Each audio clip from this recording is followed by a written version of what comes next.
Hello. Hi.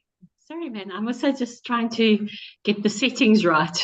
Same It's here. like, yeah, come in early, make sure we're ready. I'm just not seeing my video. Can you see me? I can, yes. Okay, I can't see myself. So it's like, am I No, sent I'm it? I'm making the mistake of using a brand new computer, so we'll see, if my settings are all correct. It's always a gamble, right? Yeah, and I don't know about you, but I hardly ever use Zoom, mostly on Teams. And then you come into Oh. Zoom and everything's all over the show and it's slightly different. And I've had so many faux pas with earphones or Bluetooth that doesn't connect. And now I went, okay, we're just going to do this as is. Yeah. Just Sorry, for Anthony. you to know, Yeah, we are live. So chatting. the chat is absolutely part of the thing. I was just mentioning that for you so that you don't give something super confidential about, I don't know, something which might be just behind you and which you don't want to reveal. Um, the Just, camera is not just seen right now, but I think they can hear us. So okay. Let me just check. Antoine, is like my background blurred? I can't it is see blurred. It is myself. blurred. Yeah, it's blurred. Okay, no, that's great. Yours is Okay, blurred. perfect. Yeah.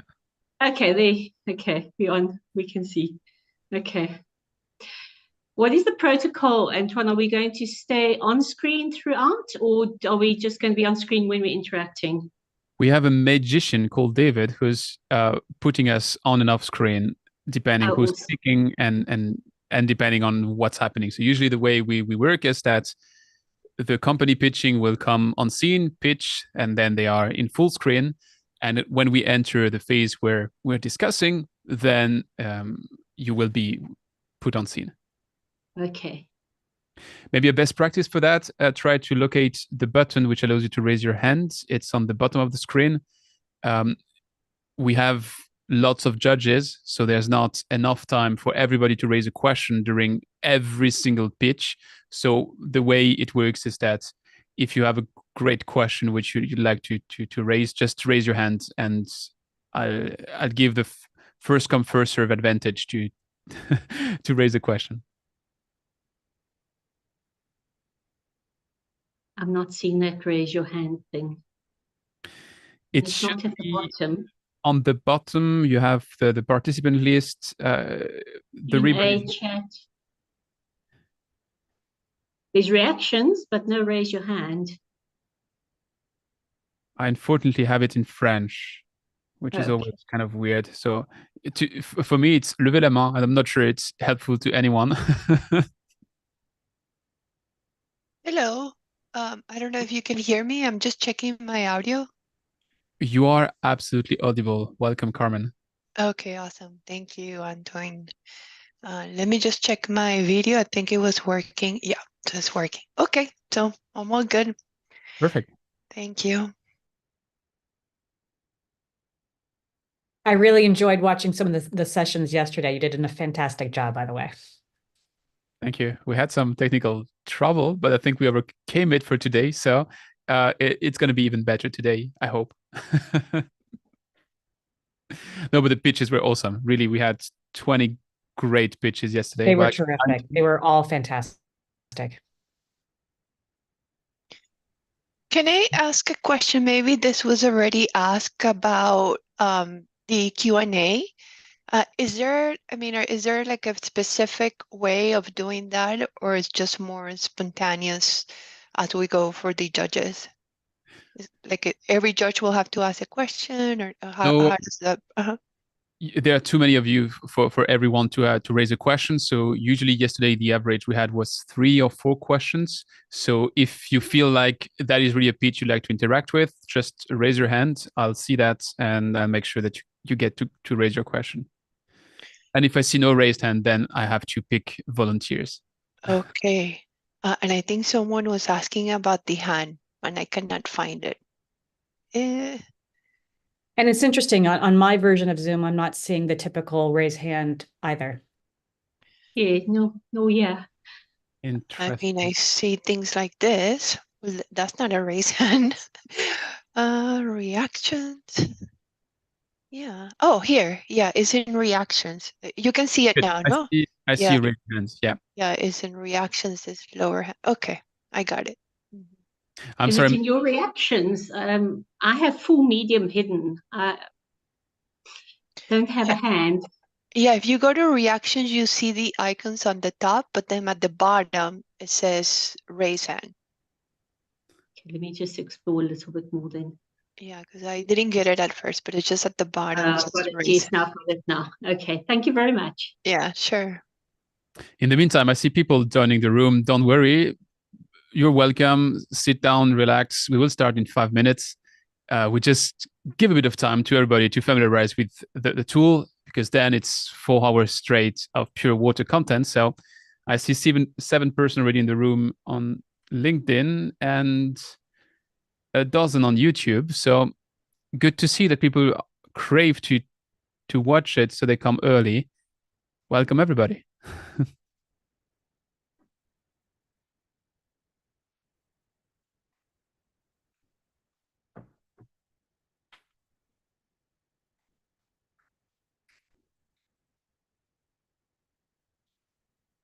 Oh, I see that we already have our first speaker.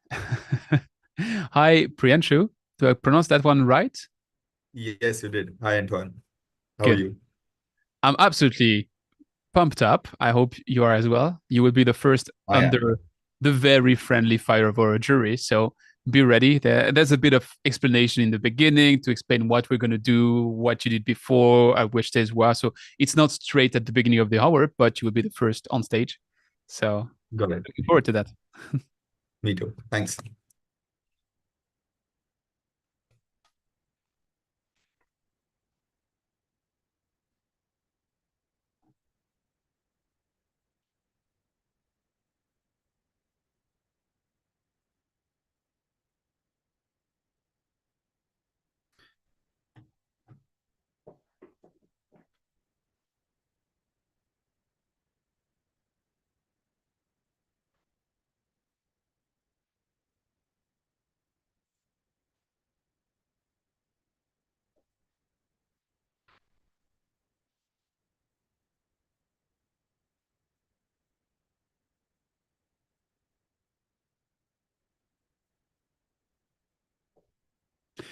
If my count is right, in this session, we have 7 judges plus the head of the jury with Lisa. She will be with us in that role today. So 8.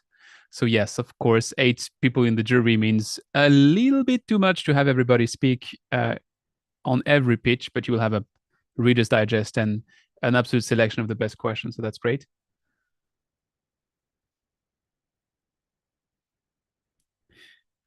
So yeah, I see also the question in the chat. Let me use that opportunity to give it to everyone as a teaser, because we got 2 minutes early. So the ones which are already here deserve to have a bit of a list of what's happening today. We have 10 pitches. So we start with clean water. Then we go to Dream Water portable filter.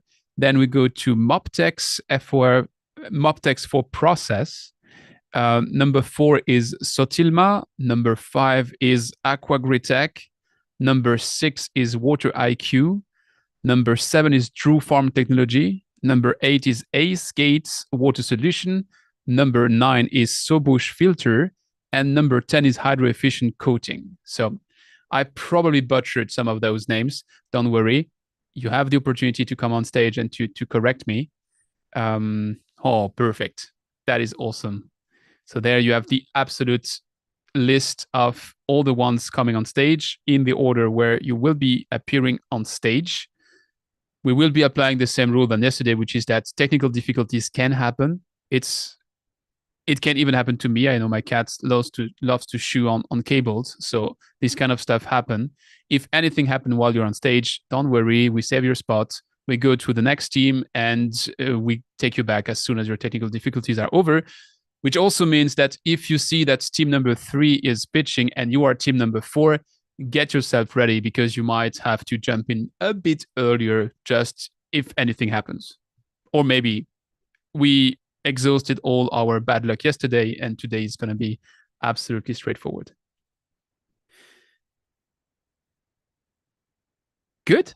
I see it is starting time, so I would suggest that we start with a short introduction about what we're going to do today, and where we're at in the process and what happens next.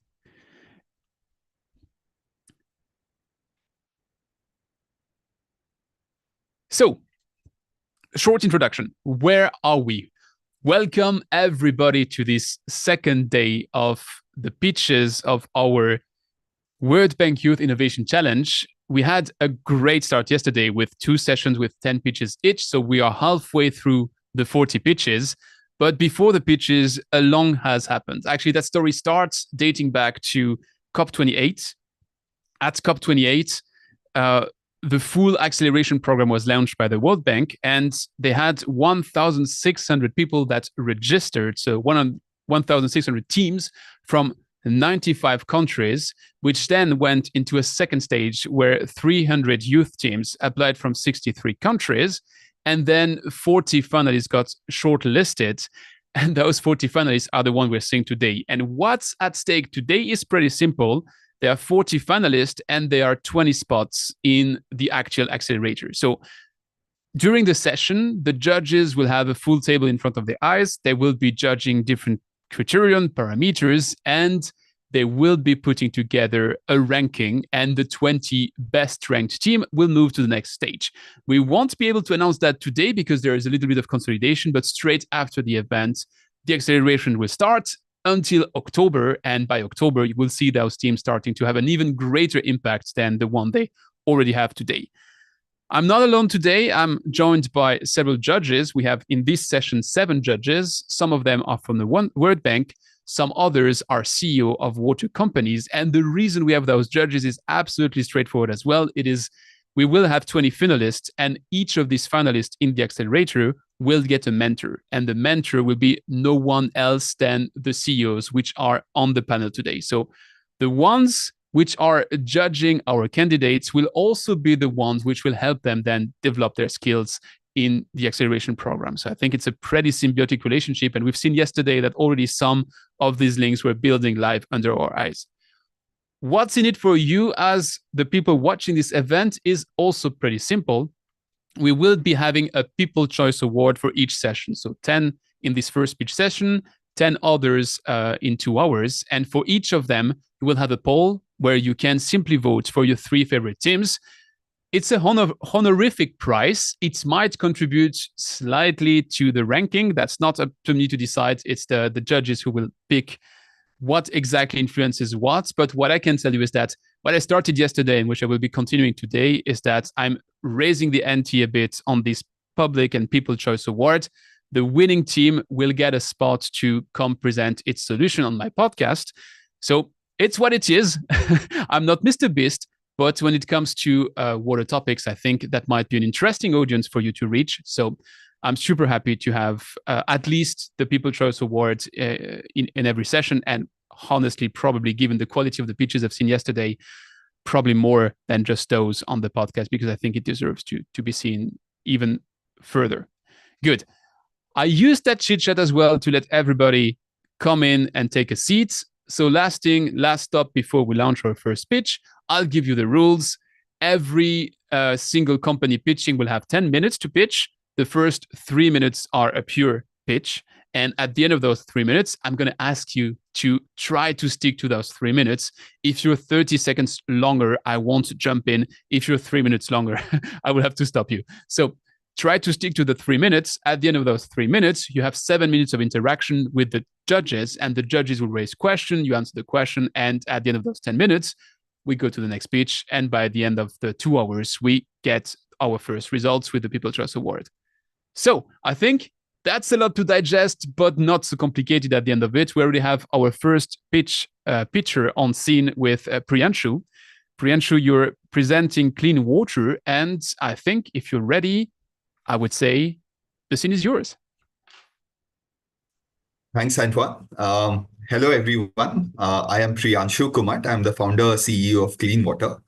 I'm sure that everybody present on the call here today at some point would have dreamt of an ideal house, which is near a water body, right? It could be a river or a lake. But living near water bodies today, particularly in the urban context in developing countries like India, is so far from that dream, right? We must have imagined of an ideal house with birds in the air, fishes in the water, cool wind caressing your face, right?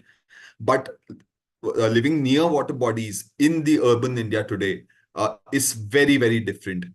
There's foul odor. The water is polluted. There's contaminated water entering our water bodies, affecting and killing the ecology and biodiversity. There's solid waste everywhere. Even the groundwater is getting polluted. There are methane emissions coming out of water bodies.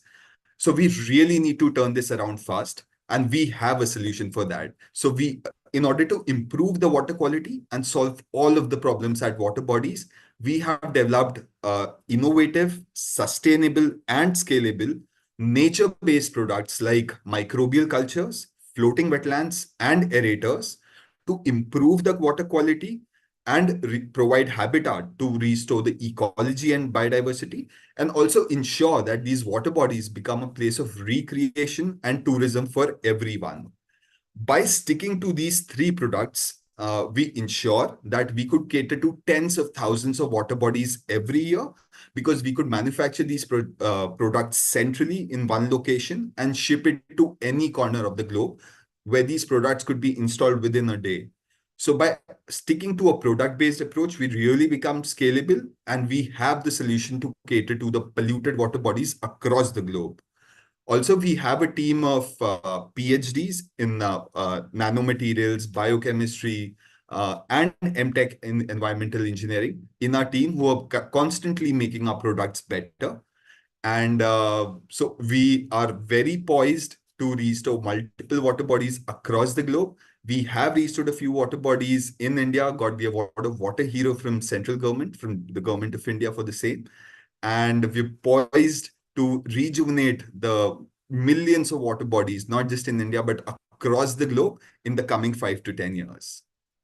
Thank you. I'll stop here for some questions. That's an awesome pitch, and you're fully within the 3 minutes rule. The judges, it's up to you. You can raise your hand and ask. And our first question comes from Shelly. Shelly, the scene is yours. First of all, congratulations on the important work that you're doing. I'm really impressed with your initial demo video, as well as how you presented today. I'd like just to get a little understanding of some of the, you mentioned that you actually have some projects in the field today. Can you share any sort of insights on, what you've learned, any sort of feedback from the local community on its impact? Sure. So we have executed multiple projects. So one of the learnings that we got was that we need to keep the community in the loop as well. What I mean by that is we often do a lot of interventions at water bodies that would help clean the water, but we need to maintain it too, and that too for a long period of time. So involving the community does help in that, because very practically in the Indian context, a lot of things get stolen from the site as well. Just to mention an example, we have aerators running at the water body, right, to provide oxygen into the water so that aquatic life can survive. Now, people would come and often cut the cables and steal it. So that's one thing we've realized, that we also need to keep the community in loop, so that that we can ensure security of these things as well. Furthermore, besides the water quality, we also need to look at the ecology and the biodiversity as well, because they aren't vocal, and somebody needs to be campaigning to preserve the ecology and biodiversity. And another thing we realized was, while rejuvenating water bodies, we should have one eye on the future and the maintenance of this as well, which would make it really sustainable in the long term. So it needs to have a financial or an economic layer around it as well, so that our interventions are sustainable and kind of stand the test of time. Thanks for sharing that. Hi, I'm Sonam from Clean Water as well. Can I add a few things here? Absolutely, please. Yeah. So as Shelly asked for the impact on the community, so I would like to add two things here. That one of the things which we saw in the lakes, which we are restoring in Madhya Pradesh, is that, the amount of fish have increased. So we see a lot of people who are, because of the increase in biodiversity, so the amount of fish have increased in the water bodies, and, the local communities can really rely on them for their daily food. And another thing in India, I mean, a lot of you must be knowing about it, that people have this habit of, putting a lot of religious waste into the water bodies. So we also saw a decrement in that because the people around the water bodies, they became aware, that maintaining it is very important for their own health. So we are starting to see positive impacts on the local communities as well. But of course, it's a long way to go. Thanks, Ed, for the add-on. I think it brings a bit more context. Thanks for the question, Shelley. Just because it's the first time we see the judges, I'm just going to shortly introduce you if you don't do it yourself. So you're the CEO and founder of True Flood Risk. Do I get that one right?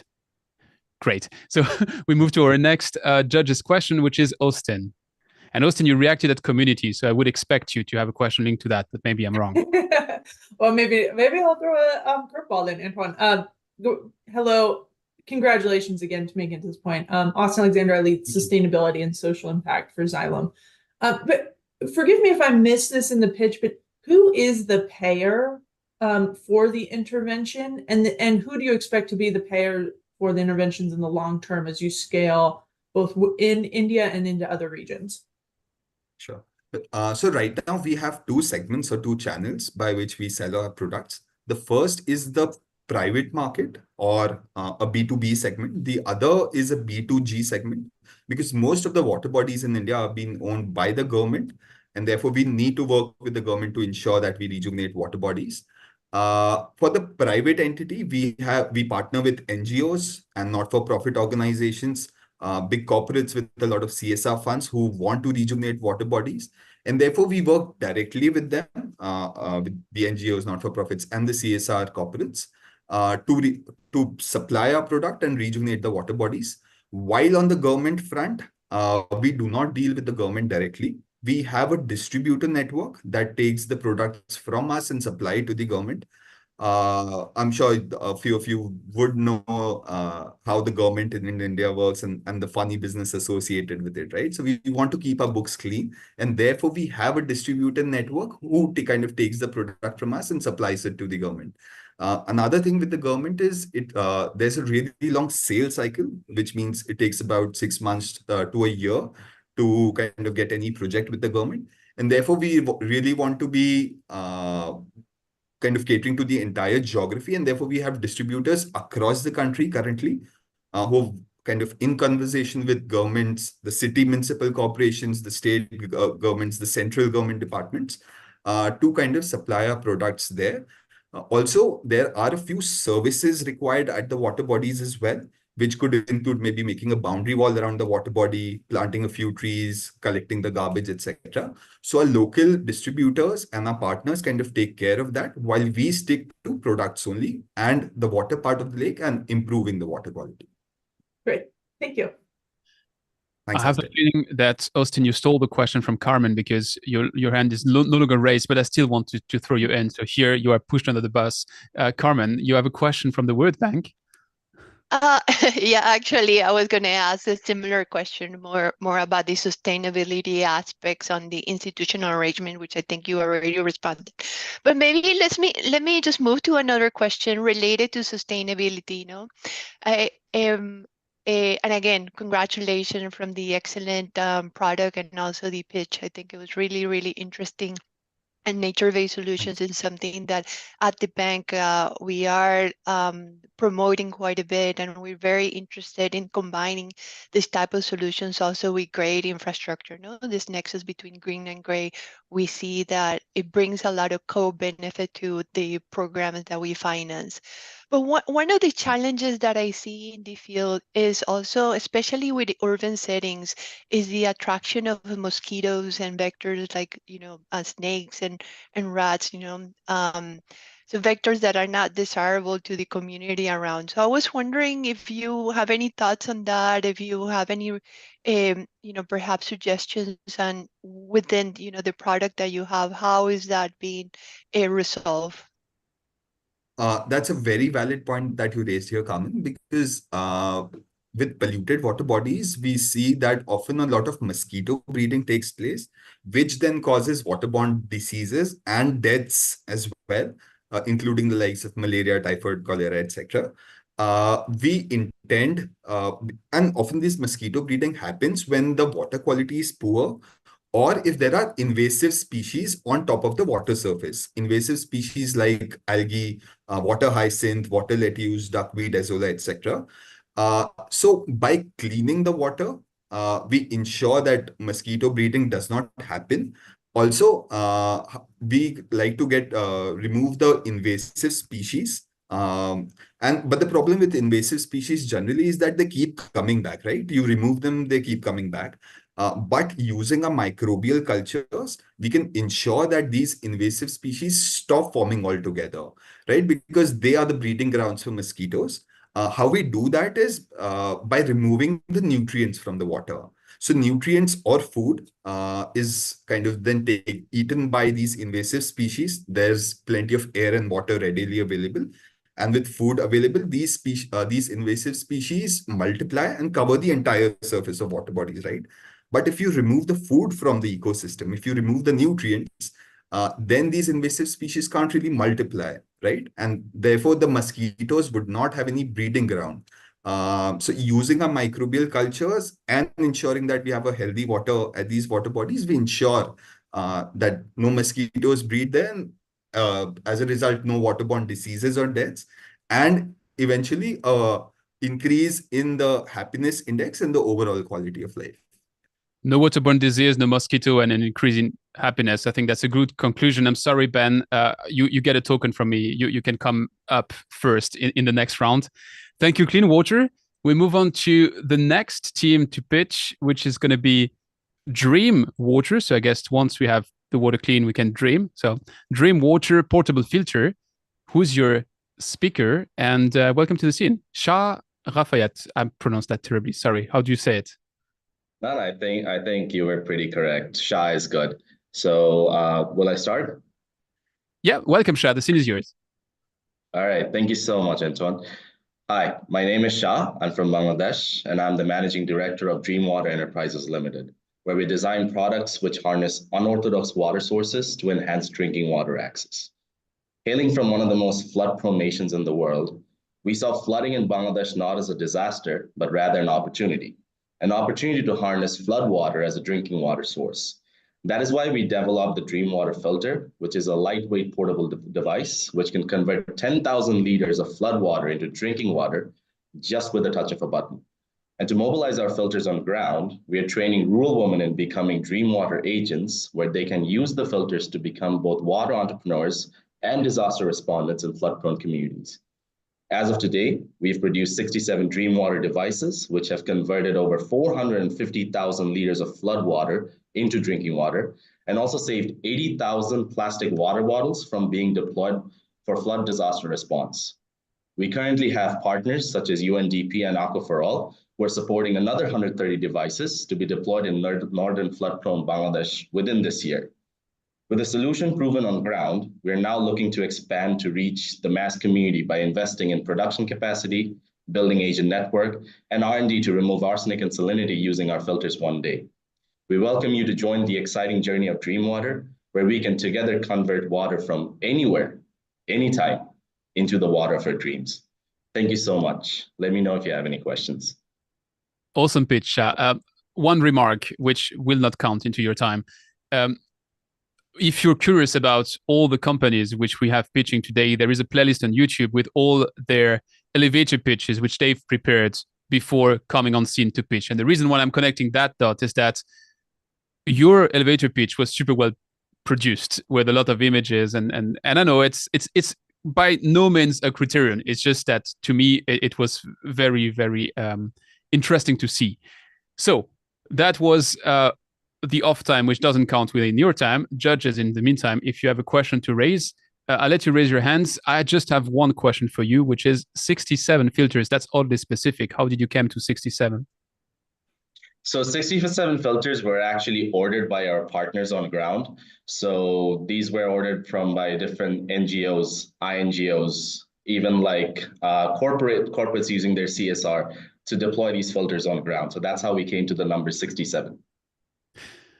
Ben, I didn't let you raise your question just before, so you're the first on. Thanks, Antoine. Thank you, Shah.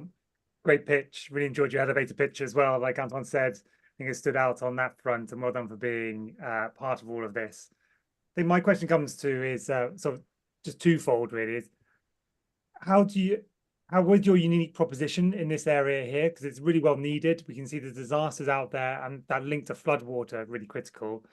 So what is that unique proposition? And then what do you need to help scale from here? Really interested to hear that, especially from the judge's perspective here about who might mentor. Thank you so much, Ben, for this question. For the first example is that 98% of Bangladeshis depend on groundwater sources currently for their drinking water access. So what happens is groundwater source is also depleting. So surface water has not been properly harnessed yet. So we're one of the first movers here in Bangladesh trying to harness surface water as a drinking water source. And across, when I look into the global context, there are a few competitors out there who are also working on portable water filters. But our filters, and we've actually done this comparison with a few filters on ground, our filters are one of the only portable filters on ground, which can remove odor and improve taste of the water, which plays a very significant role in how consumers consume water on a daily basis. That is our most unique value proposition, because at the end of the day, if the water tastes good, consumers will begin to consume it more. So that is one of the biggest value propositions for Dream Water, the taste of the water itself. You had a scale question as well, Ben, right? Yeah, and then how's that? What do you need to help scale this? Like, what are the things which you think which are going to turbocharge you to go further forward, which looks like an amazing market? So the biggest struggle that we are having right now is meeting the current demands of the market itself. So right now we have a very big wait list. For example, there are corporates, like the private sector players who want to order these filters. There are NGOs who want to order these filters. 2 days ago, we had a Nepalese organization who approached us, who said that if we can supply them 200 of these devices. But then what happens is these devices take some time to build. And also right now, they're priced at around $230 for us to build with the net profit included. We actually want to bring that down to less than $100. And we can do this if we are able to work on a production line. Because right now we have to import some of the parts from China, from Vietnam, and then assemble here in Bangladesh. So building a local production line helps us reduce that cost. And also we also want to work on the R&D of it. Our filters are able to remove sedimentation, bacteria, virus, iron, but we are still not able to remove arsenic and salinity. Once we're able to do that, we will be able to mobilize these filters for the coastal region and convert salt water into drinking water. So that is the main goal as well right now. Right now, we're working in the northern parts of Bangladesh with the rivers, lakes, and ponds, but we also want to tap into the coastal market as well using this filter. So these are the places where we want to scale up right now in terms of building the production line, making it even cheaper, and reaching the coastal market as well. Thanks for that. That makes it clear. Maybe shortly to introduce you, Ben, you're the CEO of Isle Utilities. That's right. Focus on innovation, water technology in the sector. But thank you for that response. I think that's nice and clear. And we have a question from Shelley. Hi again, I'm Shelley from True Flood Risk. So obviously, I love the work that you're doing in the flood space, extremely important. I'd like to learn more about how you are building your Dream Water Agent network. How is that going? What kind of response have you received from participants? How can you potentially scale that even more? That's actually a very interesting question, because we just finished a training session for over 30 women entrepreneurs who are going to become Dream Water agents just 4 days ago. So what we do is first we have to build the awareness on why should people shift from groundwater sources to surface water sources, because a lot of people don't have that awareness that you can actually drink water from lakes, ponds, and rivers. So what we do is we show them the demo itself.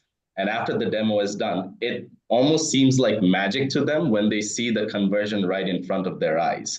So that's when the interest comes in. And in the context of Bangladesh, mostly in rural spaces, women usually are not allowed to work because of certain cultural barriers, which is something that we are trying to break. Because when they're seeing this filter, they see an opportunity to make an income out of it by selling the water that they're producing. That's when the interest comes in. that's when we conduct 3 types of awareness building or training sessions. Number 1 is on disaster preparedness. Number 1 is on the technical aspect. Number 3 is on the financial and marketing aspect. So based on those, that's how we prepare the Dream Water agents. When they can then go on ground, we provide them with the filters so that they can actually sell the water on ground. And if I may share something regarding the R&D of itself, so our filters are actually like a briefcase in a way, so they can carry it wherever they want. But what we found out that we can, what we want to do is how can we make it even more mobile, especially during disaster cases, right? So that's when I actually want to show you this. We actually built it into a more micro version where it can actually fit on the palm of your hand. So this filter can convert up to 3,000 liters of water, and they can carry it anywhere, anytime, and convert water from like lakes, ponds, rivers, floods into drinking water, either for their household use, neighborhood use, or even for disaster response. So that is how the Dream Water program is working right now. We have a little bit of time for one more question. I'll take Danny. Danny, I have the 2 versions. Just pick your favorite one, and then I promise to stop asking. And if you can just introduce what you do at the World Bank, I'd be super happy. Hi, Danny works great, and I'm the global lead for water in IFC, so the private sector arm of the World Bank. So Shah really inspired a very interesting product. I was wondering if you had looked at seller financing and partnering with microfinance institutions to support this network, and how are you thinking about that? So that's also a great question, because we are partnered with 2 microfinancial institutions right now who are ready to provide that support on ground. One is Bureau Bangladesh, one is Sajida Foundation. So they too also work in the northern part of Bangladesh, so that because our filters are priced at around 250 USD right now. So in order to like afford that, women have to go in and take a loan from these microfinancial institutions to be able to afford these devices. So from August onward, the first 30 women will be taking these microloans to purchase the first 30 devices on ground. This will be the first purchases from a B2C approach that will be done, because throughout all this time, we've been doing a B2B approach. So in August, that's actually happening on ground. So microfinancial institutions will play a big role in deploying Dream Water portable filters on ground, using the Dream Water agents on ground as well. I think that's a perfect conclusion. Thanks a lot for the great pitch and the great discussions. We will move to our 3rd team, and the 3rd team is MobTex for Process. I'll let the speaker come on stage, and Moletsan, do I pronounce that one right? Close, Moletsani, yes. Moletsani, the scene is yours. Imagine, what if we could make drinking water more universally accessible and affordable? Well, we can. With the deep tech circular economy process that we've developed, called FOR, we're able to assist drinking water utilities to make the water treatment process cheaper. Through FOR, we're essentially able to provide up to 30% cheaper drinking treatment chemicals produced with 140 times less carbon dioxide emissions. We've tested the process over years on 3 drinking water treatment plants down here in South Africa.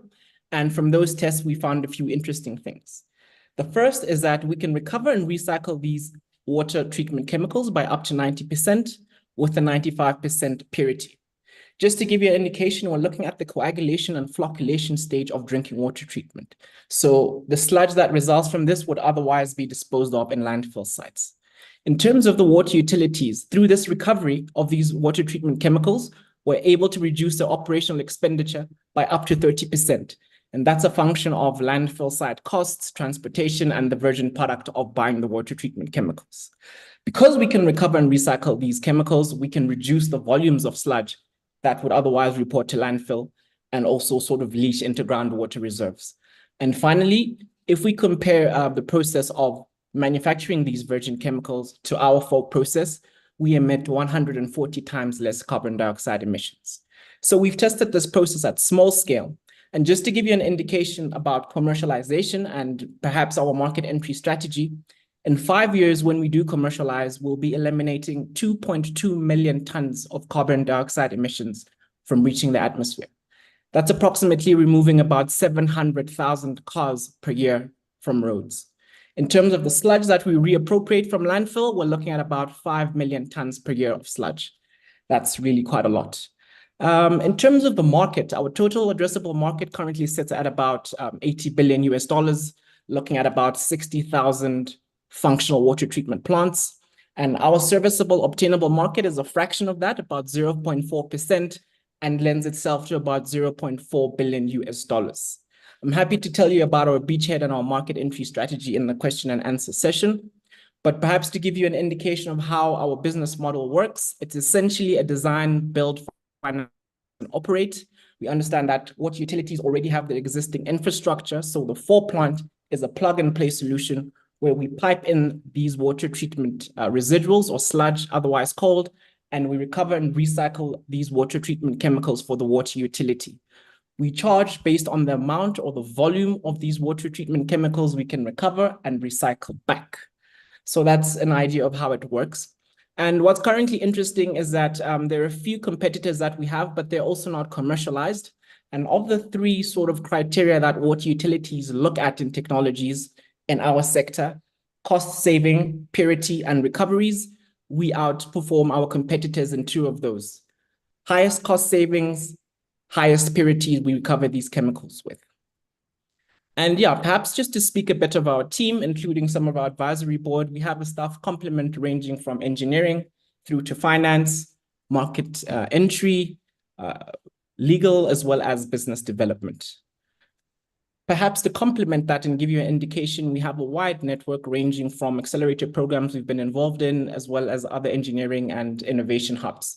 A few examples are the Royal Academy of Engineering, Accenture, which is Oxford University's innovation wing, the MasterCard Foundation, University of Toronto, AL Utilities, and the United Nations Industrial Development Organization.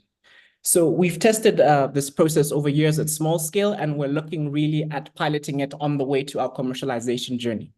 And in order to do that, we're looking at raising 500,000 US dollars over the next 18 months to test, build, and demonstrate this to water utilities. And perhaps just for a bit of information from the conversations we've had with some of these water utilities, this piloting is envisaged to unlock long-term commercialization opportunities through demonstrating the technology at a more realistic scale to their operating conditions. Thank you. Thanks, Ed, for the super complete pitch. I heard IL utilities, but I think it's not the first question which we should raise. So Ben, you're on my wait list. I heard also South Africa, and I think we haven't heard from Dennis yet. So if you have a question, the keywords I saw, because you were super clever, Molitseni, and you've planted some seeds as to what the questions might be. I heard DBFOM, I heard beachheads, so questions that the judges might ask you. But Dennis, you can go off a totally different tangent, fully up to you. Thank you, Antoine and Molitseni, that's amazing. I'm fully aware of the sludge recovery technology that's out there. And I just want to know, you are pitching from Lesotho, am I correct? Or are you actively involved in the South African community in the Water Research Commission in South Africa? So yes, based in Lesotho and South Africa. At this point in time, I'm broadcasting from South Africa. In terms of the Water Research Commission, it's interesting that you should say our initial studies and part of the initial grant funding we got to sort of get off the ground was based off of the grants from the Water Research Commission. And perhaps to build on that, we then published a few technical articles from the essential or initial parts of our investigations with them. Yeah, so there is, I think, a lot of research that the Water Research Commission have invested in. And I was curious to know if you'd been part of that, because I'm in a conversation with another colleague who is actively working in the space. And I would like to actually maybe give you the opportunity to meet each other. I don't know if you know Karabo, and he's worked extensively on programs, even taking this to another level of the commercialization of the sludge recovery as well, where there's a whole nother spin-off business that comes from this as well, which in South Africa is really relevant. It's how do we leverage it at all angles? But yes, love the technology and the work you're doing, and would like to actually connect afterwards to learn a bit more about where you're implementing, where your pilot scales were. I mean, we know in South Africa, 95% of the wastewater treatment plants don't work. So anything that adds value that can reduce the costs and stuff like that is of huge importance to us in the actual industry who's designing and I'd say implementing systems. Yeah. Thanks, Great Denise. work, by the way. Yeah, I'd be happy to connect and perhaps have a discussion as well as the contact afterwards. Just maybe a small point of clarification. And I'm not sure if I maybe misunderstood you. So our focus, I suppose in a way you can call it wastewater, but the sort of technical term is water treatment residuals because it's from the drinking water treatment process and not necessarily from the sewage. Okay, so okay, that's good that you've clarified it, that you're on the water treatment side and not the wastewater treatment side. Is there opportunity to use it in the wastewater treatment side as well? Yes. Again, another very interesting question. So initially, I suppose the hindsight is catch-22. When we were approaching a few water utilities, especially in the developed countries, one of the biggest issues was regulatory compliance with the quality of water treatment chemicals that we're recovering and how that sort of, plays itself out into recovering and recycling those into drinking water treatment. And, the ultimate, I suppose, summary of the discussion was that as much as they like the technology, our initial starting point in terms of commercialization to sort of map out and understand how that might work will be to recover and recycle these drinking water treatment chemicals in the wastewater treatment plants. And in that way, then we're not sort of drinking the water and risking those potential health effects that might be a function of that. So yes, initially. To take it then to another level, I mean, then if you're able to do this in like water treatment and wastewater treatment, surely the process water environment also opens up, because I mean, if you look at mining industry as well, the harmful chemicals there and the extraction and recovery of those kind of chemicals is incredibly important in how we move forward with sustainable mining, even because that's a big issue. I think it came up in one of the other presentations about the contamination the mines are introducing into the river streams. If we can short circuit that, brilliant. I don't want to cut that one because it's super interesting, but we have more questions from the judges. Great. But it's if you're selected, I think you have a good candidate to be your mentor. So that's good news. Sure. Can I just quickly answer this because it's quite interesting? Okay, you have 20 seconds. So Denise, absolutely right. We've actually been approached by fast-moving consumer goods, specifically beverage making, because they take municipal water and purify it with the exact same ways that water utilities do. But we've also done a lot of modeling studies for 2 global mining companies where they were looking to valorize key metals in their wastewater in order to increase company revenues, but also to reduce the amount of environmental impact that their wastewater has. So that is part of our sort of research and development as we commercialize. Yeah. Lovely. Love it. Thank you. Denise, you're the CEO of Answer Earth. I'm just introducing that because we haven't heard you before that one. I have a question from Austin. Yes, thank you. Congratulations again. Really interesting product. I have 2 questions that will hopefully be a fairly fast one. The first is on the what does the difference look like from what you are charging the utility versus the savings that I experienced? Can you give a little context of how the difference between those? And then my second question is related to the greenhouse gas emissions that you're reducing. Have you looked into potentially selling those as credits on the carbon market and potentially creating a new revenue stream for yourself or the utility? Thank you. Thanks. The cost one I'll answer in a sort of longer way. We don't have a fixed charge, or we don't envisage having a fixed charge for the amount of water treatment residuals that we recover. And that's a function of a few things. It's a function of the complexity of the water treatment residuals we're recovering. So these chemicals that we're recovering, other functions like the cost of electricity and how much it costs us to neutralize it. To give you a very general figure, from a few of the models that we've done for various water utilities, we're looking at a gross profit margin of about 71%. Specifically for the water utilities, there are 3 legs to the cost savings that I mentioned that I said are up to 30%.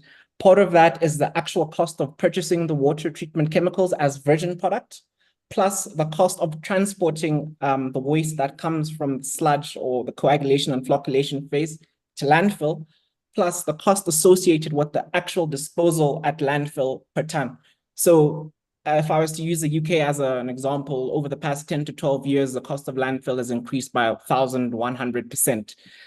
So not only are we capping the cost of them in future for purchasing these virgin chemicals. We're also capping the cost and reducing the cost of them disposing and transporting the sludge. So those are the two facets that we look at it in: a comparison in terms of our inputs and a comparison in terms of how much we can actually save. So it's a more of an embedded value modeling pricing. Yeah. Then the second question, in terms of the carbon credits, interesting, we have given it some thought, but I'll be honest with you, not to the full extent. What we have realized, especially with the carbon border adjustment mechanism and the EU Green Deal coming on board, is that if you look at the way that these raw materials are actually manufactured, so aluminium sulfate, for example, which is heavily reliant on the mining of aluminium, you are looking at a large amount of carbon dioxide emissions from the mining process. Just to give you an idea, 1 ton of aluminium requires about 4 to 14 tons of carbon dioxide emissions to be produced. And that's really a function of the cleanliness or the dirtiness of the energy you provide.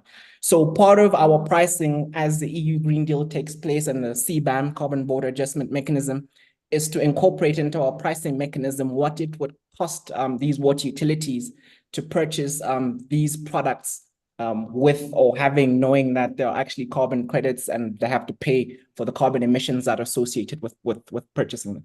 I hope that sort of answers it. I'm sorry, because we're running out of time, so I won't be able to take your question, Danny, but you are on the top of the list for the next one. Molitsani, thanks a lot. And we will move to our fourth pitch with Sotilma. And if I'm right, that's going to be a pretty special pitch because it's going to be a radio pitch. So concentrate on the voice, and up we go. You are on scene, Adja Diop. Do I pronounce that one right? Hi, I'm here. So correct me on the way me? to pronounce your name. We hear you absolutely right, and then you can start pitching. Thank you. Hi, everyone. My name is Adjaminata Sisejo, and I'm from Senegal in West Africa. So I will start my pitch. Let me introduce you to the story of Mamadou, a farmer whose life revolves around an isolated field in the remote Niayes region of Senegal. Every day, he dreams of reuniting with his beloved wife to enjoy the delight of our Chebujan together. However, Mamadou's journey is filled with challenges. His 20-hectare field relies on a heavy and outdated irrigation system that keeps him awake all night. He sometimes lets the water flow unchecked, unaware of the major water-related challenges our planet faces, especially in Africa in the arid Sahel region. The owner of field Samba faces similar dilemmas. Despite managing a successful business in Dakar, he is burdened by the inefficiencies and high cost of water overconsumption. Fortunately, Essentech comes into play, an innovative startup ready to revolutionize agriculture in the Sahel with their groundbreaking solution, Sotilma. Mamadou and the owner of the Samba field can finally bid farewell to their irrigation problems. Sotilma is a water metering system connected to a mobile application that allows farmers to remotely water, manage, and monitor their fields with or without an internet connection. Additionally, it is rechargeable with solar energy. Sotilma is more than just a solution, it's a game changer.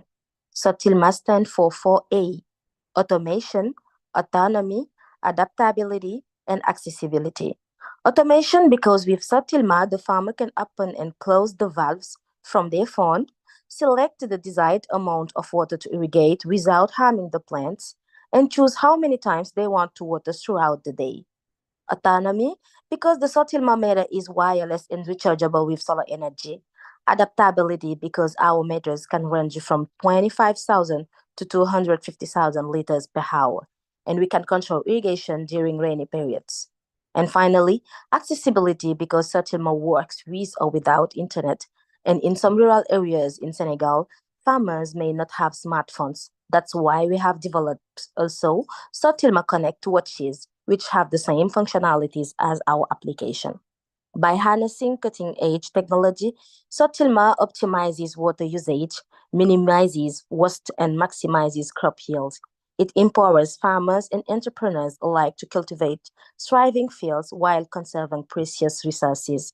This inefficient water management not only depletes a valuable resource, but also has serious economic and environmental consequences in our country. Our target market include the agricultural, typical and owners, and industrial sectors worldwide, where water management and conservation are crucial. And according to market research future, the market is expected to reach $29 billion by 2025. And to provide our products and services to our target markets, we use the following channels: direct sales, partnership, online platform, and trade shows and events.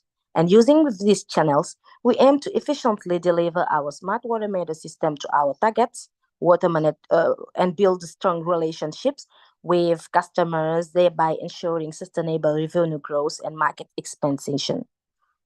So, ladies and gentlemen, have you ever imagined a world where water no longer existed, a world without agriculture?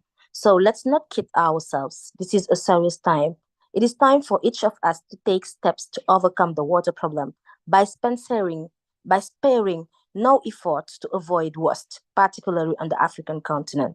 So, as Mamadou and the Sambafield are on an embark on their journey towards sustainable farming practices, they can rest assured knowing that Sotilma has their back.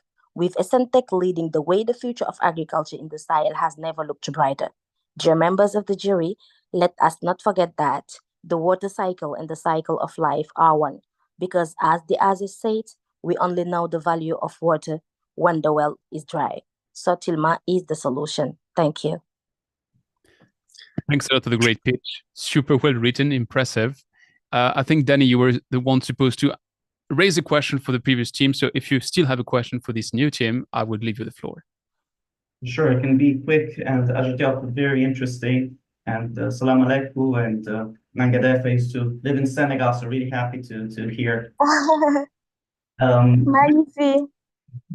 Very quick, wanted to understand, you mentioned briefly the distribution channels, and wanted to understand a bit more how you were thinking of connecting with farmers, especially in the rural areas, rather than through trade shows or online, but really in rural areas. How were you thinking of also farmer cooperatives or other kind of community-based sales channels? Oh, I was talking about our sales channels, and I have talking about direct sales or trade shows and event. And for that, we actively participate in trade shows, conferences, and exhibition to showcase our products and connect with potential customers. And these events are an opportunity here in Senegal to network, generate contacts, and stay up to date with industry trends, because they come in this kind of events because we have our ministries, some NGOs that are organized some activities here for agricultures or for farmers, I would like to say. And it's a great opportunity for us to talk with them. And we have also the possibility with our, so how can I say, our startup going there in rural areas to meet farmers, talk with them, and realize what are their problems. And that's from that these interviews that we know their problem, and we have think about our solution. Hope I answer to your question. I would think so. Alexander, we haven't heard you yet, so I would take you next, and then Ben, you were super early to raise your hand, so you will have your turn as well. Okay, great. Thank you so much, and great. Thank you so much for this lovely presentation. I was thinking about, what about the competitors in the market or any other service providers? No, because there's a market with the farmers for sure going forward. But how does the field look like in terms of other solutions? And where's the niche for you? If you could shed light on that. Thank you. Oh, it is really difficult here in Senegal, and we do not have many competitors, I can say, because they propose some irrigation solutions for struggling with water overconsumption or something like that. But what we have in particular is our solution is the fact that you can use it without internet connection and the solar energy, because here in Senegal there are many farmers that how can I say, they use a lot of money in electricity, on irrigations, and our solution, with the fact that we don't use internet connection and it is rechargeable with solar energy, it is just better for them, because other other startups or other solution that propose the same as don't give them this kind of solution. Ben, you're next. Thanks. I really enjoyed listening to that. And for me, what I started to think about is, what are the opportunities actually with the data that you might have behind this, right? So understanding how farmers are irrigating, can you understand, are there savings in water by doing this, and therefore attract more funding into what you're doing, and or help through that kind of gross sharing of information, which helps farmers perform better. And I do really like these sorts of technologies in here, because I fundamentally believe that the agricultural water use side is something we really need to keep leaning into. So yeah, my question is around what else can we do with the data that you're collecting, which might help scale up as your organization gets bigger? I didn't thank you, but I did not hear your question at the end. What's the question? Do you believe there's a use for the data that you are collecting to help understand how farmers are irrigating, or in other ways that might help water use? Oh, really? We think that help a lot, really, because with this kind of data from us also, we can know what is really the problem, control and help them also. But I would like just to say that we have three solutions in Sotilma. We have the simple Sotilma, we have Sotilma Pro, and we have Sotilma Interconnected, in order to let every farmers to choose the one who better fits their needs. And for the Sotilma Pro, for example, what we are trying to do is to use how can I say it? Artificial intelligence, in order to know to let, for example, the farmer know the needs of water of the plants, and that's what we are trying. We are doing great work in order to help, because it's so difficult about here to have data or something like that, and we are working on that. We need this kind of solution here, really, in Senegal. Okay. Just because we're running out of time, I'll take the last one, which comes from Lisa. So you see, your pitch was so good that it summoned the head of the jury for the first time. Welcome, Lisa.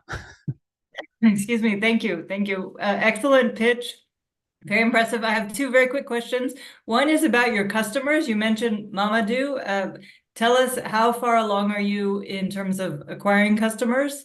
And second is, I'm interested in your story. How did you get interested in this problem personally? Oh, thank you for this question. How we do for get customers? I was talking about the fact that here we have some trade shows, and we can also use our online platform, because we would like to maintain an online platform where customers can learn about our product, access support resources, and make purchases. And this is e-commerce channels is convenient and accessible for customers, especially those living in remote areas. And also direct sale, we have a specialist sales team that is in direct contact with potential customers and provides them with product demonstrations, consultations, and customized solutions based on their specific needs. And this allows us to build strong relationships with our customers and ensure a tailored approach. And we collaborate with irrigation equipment manufacturers that are every day work with them, agricultural technology distributors, and strategic partners to expand our reach and leverage their established distribution networks. And these partnerships allow us to access new markets and increase the visibility of brand. But the reason that that push us to be interested about this question, first is I was doing a research on internet, and I see that FAO says that agriculture use most amount of water in the planet, like 70%. And I say that we like agriculture, we love farmers, but if they use all this kind of waters, they may it can provide some problems, some consequences, some impacts in the ecosystem and in the environment. And that's why we think that we can think about a solution that will help farmers, but also modernize the agriculture here in Senegal, in Africa, in the Sahel regions, but also products and fight against some agricultural or environmental problems as well. Well, that's a great mission. I'm glad we took some time to have your story. I'm sorry because I have to cut you. We have to move to our next one. But thanks a lot for that great pitch. For the ones which are in the audience and which want to remember the names, because there's also that Public Choice Award. That was Sotilma, and that was our pitch number 4. Let's move to number 5, and it's AquaGridTech. Who is our speaker for AquaGridTech? We are here. Awesome. So I'll let you introduce yourself, and the scene is yours. Okay. I'm Adam Chenbego, and I'm from Burkina Faso.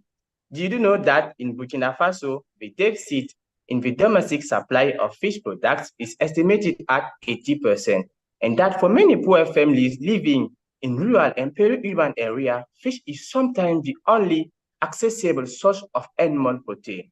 In such a context, fish farming has become an alternative to try and fill the gap between fish supply and demand. What's more, fish farming requires large quantity of water. The management of this water is sometimes problematic. In many cases, this water is discharged into the environment. This is an environmental issue, given the scarcity of water resources and the challenges involved in preserving the environment. How can we turn the problem of fish effluent management into an opportunity? Our AquaTech project, whose aim is to integrate aquaculture with market garden production, is designed to meet this challenge by harnessing water used for fish farming to the benefit of tomato cultivation, whose productivity is underrated by water shortages and the degradation of natural resources. More specifically, the aim is to produce African catfish in soilless basins, collect water from these ponds and pass it through biofilters. Pass this water through a drop-by-drop irrigation system for the irrigation of soilless greenhouse tomato cultivation. The entire water management system will be fully automated to ensure the efficient and effective use of this scarce resource. At the end, we will have 8 tons of marketable fish every year to contribute to make up for the shortage of fish products in Burkina Faso, and 120 tons of fresh tomatoes every year to contribute to food diversification in our country. Tomato production in greenhouses will be carried out. Soilless and drop-by-drop irrigation will optimize crop yields, preserve environment, save water, and thus strengthen the resilience of agriculture to climate change. After this first 5 years of our implementation of our project, we plan to conquer the national fresh fish and vegetable market while maintaining sustainable and efficient water management. As part of our project development, we also plan to be autonomous in the production of fish farming inputs. We are requesting for your technical and financial support to help us to realize our project. Water is a vital resource for humanity. We have a duty to preserve it for our own survival and that of future generations. Thank you. Great pitch. I love that you do the pitch at 3, and you did also your video at 3. So we feel the sense of the team with you. And with that, very, very stupid comment, sorry, but someone from the jury, save me, come with a clever question. Antoine, I'll save you here. Let me jump in with the question. Congratulations again. Thanks for the presentation. Question on the pilots that you have in place. Could you provide a little bit more color on the specific pilots you have currently going and where you expect to do some pilots in the near future?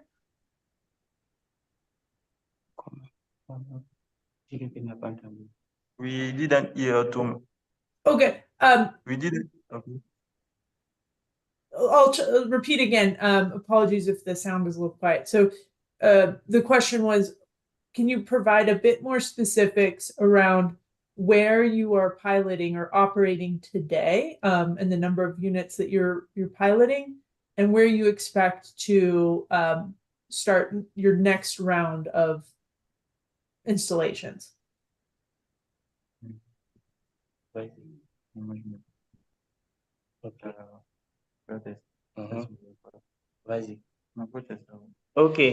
Where you will select at for the next round is our solution will contribute to meet food needs for population, while contribute to water efficient management in Burkina Faso. Because we know in Burkina Faso, fish shortage is estimated at 80%, and fish is the only so accessible and animal protein for many people. And if you choose them, we hope we will have competence and expertise to produce fish and tomato to contribute to the food diversification and to Burkina Faso. Sorry, I know the struggle. You saw that I struggled as well to find my words. I'm just going to make 40 seconds of French. Moi aussi, des fois, j'ai du mal à trouver mes mots, donc il n'y a vraiment pas de problème. Tout va bien. La question, c'était, est-ce que vous avez déjà des pilotes? Est-ce que vous avez déjà installé des choses? Et est-ce que vous pouvez nous parler d'un de ces projets que vous avez déjà fait? Ok, je peux répondre en français ou en anglais? En anglais. Ah, si ça marche en anglais, sinon je ferai la traduction. Ok, donc je peux parler en français. Oui. Ok, merci beaucoup. Alors, nous avons déjà mis un projet pilote en place, mais pour ce projet pilote, nous avons essayé de produire du poisson dans des bassins et utiliser les effluents issus de ces bassins pour l'irrigation. Mais cette irrigation n'a pas été faite en hors-sol, c'est uniquement en plein champ. Et nous avons pu obtenir de meilleurs rendements parce que l'eau issue des bassins piscicoles est très riche en nutriments. Donc, on s'est dit que si on utilisait cette eau sous des serres et en hors-sol, on pourrait optimiser l'utilisation de cette eau et accroître les rendements de la production agricole.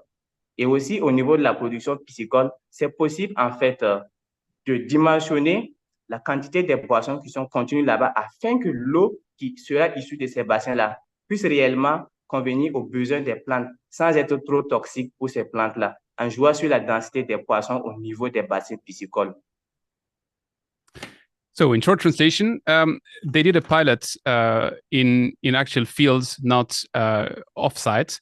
So they had high yields with that, and they figured out that it might be interesting to see how that could develop in a further stage. So they did new tests under a greenhouse and in offsite conditions. And there, what they did, they were dimensioning the quantities of the fishes within the basins so that they could optimize between the fishes and the production of crops. So to see what is the best equilibrium between those two. J'espère que j'ai traduit correctement. I would say it's aquaponics. So from the way it's designed, I see you nodding with some comments, Ben. If you wanted to step in and to correct me, happy to. My question, I think I understand that the concepts here of balancing fish farming, aquaculture, and using the nutrients in the basin of water to then do either aquaponics on that side or to go into greenhouse. I had a more simple question of why tomatoes? Is that because of the value of the crop of tomatoes, or is there something in particular about tomatoes which makes them easy to grow? And therefore, is it only limited to tomatoes? Are there other crops you could create or water utilizing water from the fish farm? Pourquoi vous avez choisi des tomates? Et est-ce qu'il y a une raison particulière? Et le cas échéant, est-ce que vous pourriez faire d'autres types de plantes? Oui, nous avons choisi la tomate parce que au Burkina Faso, la tomate est utilisée dans presque toutes les recettes alimentaires. Et on a constaté qu'à certaines périodes de l'année, il y a un manque de tomates sur le marché, ce qui fait qu'on est obligé d'importer de la tomate. Et aussi avec la politique du gouvernement qui est là, qui est en train d'aller vers la mise en place d'industries de transformation de la tomate, on se dit que c'est un très bon marché, c'est une opportunité à saisir. Mais on peut produire d'autres spéculations en dehors de la tomate. On peut produire du pavon, on peut produire des aubergines, il y a tout ça. Mais la tomate, c'est spécifique parce qu'on veut l'utiliser, on veut produire en grande quantité afin que cela puisse servir pour la transformation au sein des industries. So, Ben, I feel like your French is good, but for the benefit of everyone, I'm still going to try to translate it. So, tomato is the most used vegetable within the country. It's also linked to the policy of the government who's pushing for tomato. And today, Burkina Faso is importing tomatoes, so they felt like that's part of their mission to solve that misbalance. Maybe one more question, and then we will move to the next team. Carmen, Danny, the first to speak wins. Carmen. Thank you. Thank you. No, thank you for that great presentation. I really find it interesting how you bring this water and food nexus. One thing that I wasn't quite sure if I understand correctly. So the end product, the fish and also the crops that you're producing, is that for livelihood at the household level, or are you also thinking about expanding to a local market around perhaps neighborhoods in the area? Maybe if you can explain a little bit that part. And then, sorry, maybe just an add-on question. Is the system at a household level, or is that maybe bringing different farmers together in more of a community approach?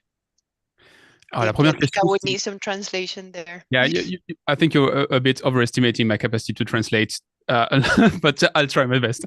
La première question, c'était une question sur vos débouchés. Est-ce que c'est quelque chose pour rendre les fermes autosuffisantes, ou est-ce que c'est quelque chose pour développer pour aller dans les marchés et dans les endroits où on vend de la nourriture de manière générale? Et la deuxième question, c'était une question, est-ce que c'est ferme par ferme que vous voyez les choses, ou est-ce que vous voulez faire des coopératives et des entreprises, quelque chose de plus large? OK. Alors, pour l'écoulement de nos produits, nous envisageons de vendre avec des associations de femmes qui transforment en fait déjà le poisson. Elles le transforment pour le revendre sur les marchés. Donc, nous avons déjà des contacts avec ces femmes, étant donné qu'on a déjà eu à produire du poisson. Donc, on espère que lorsqu'on pourra produire en grande quantité, elles pourront continuer à venir prendre. Et au-delà de ces femmes-là, nous pouvons essayer en fait de transformer le poisson aussi plus tard dans le cadre du développement de notre projet. Pour la tomate, nous comptons vendre directement aux grossistes.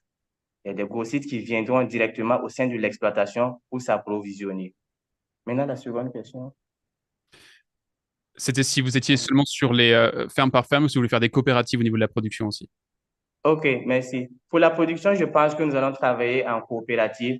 Nous avons déjà un partenaire local qui est là, qui s'est déjà lancé dans la production piscicole. Il est expérimenté dans l'écoulement des produits piscicoles, mais aussi dans l'écoulement des produits maraîchers. Donc, on compte déjà s'associer avec ces personnes-là pour essayer de mettre en place un projet pilote.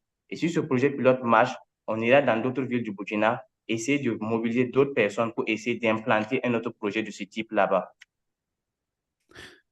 Thanks. I'll shortly translate. I think Lisa did the translation for the jury, but for the benefit of the audience, they work with associations of women that already work with fish. They work with cooperatives, so not just farms, but they are doing a pilot on a group of farms. And if that works and is efficient, then they want to scale it up further and go to a bigger scale. I'm sorry if I butchered the translation. I'm going to double check. Merci beaucoup. Peut-être que vous pouvez juste rappeler le nom de votre équipe et on va passer à l'équipe suivante. Agri-Aquatech. Thanks a lot. That was Merci beaucoup. Agri-Aquatech, and we move to our next pitch. Congratulations, and yeah, as I said, I know it's not easy when it's not your first language.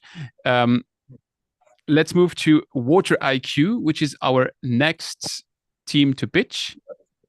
Tout ça là pour rien. Mais bizarrement, hein, les gens ont commenté. Il y a quelqu'un même qui a dit que nous, on pourrait rejoindre le projet Nexus là.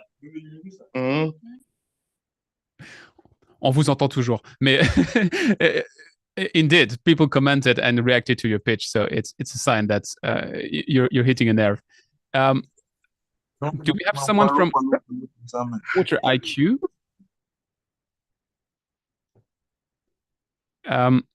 If we don't have someone from Water IQ, then I'd propose to go to the next pitch, which is the one from Drew Farm Technology Private Limited.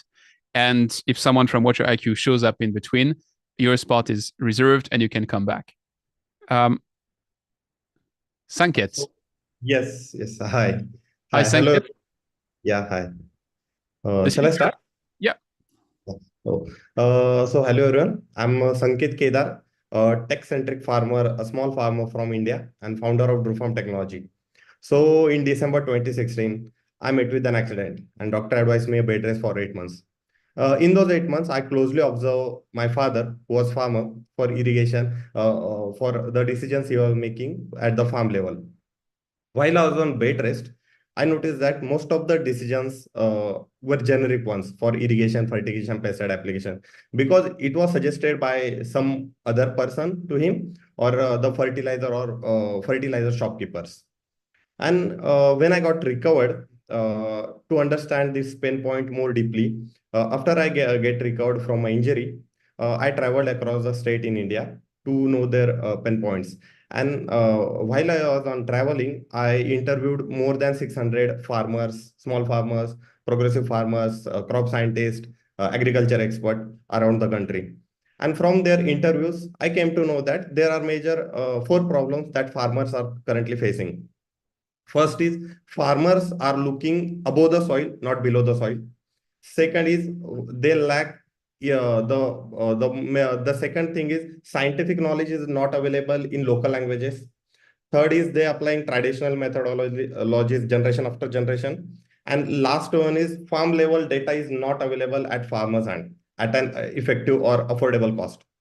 So to overcome this problem for millions of farmers of India and the world, we have developed Farm Finder. You're looking just behind me, the actual device.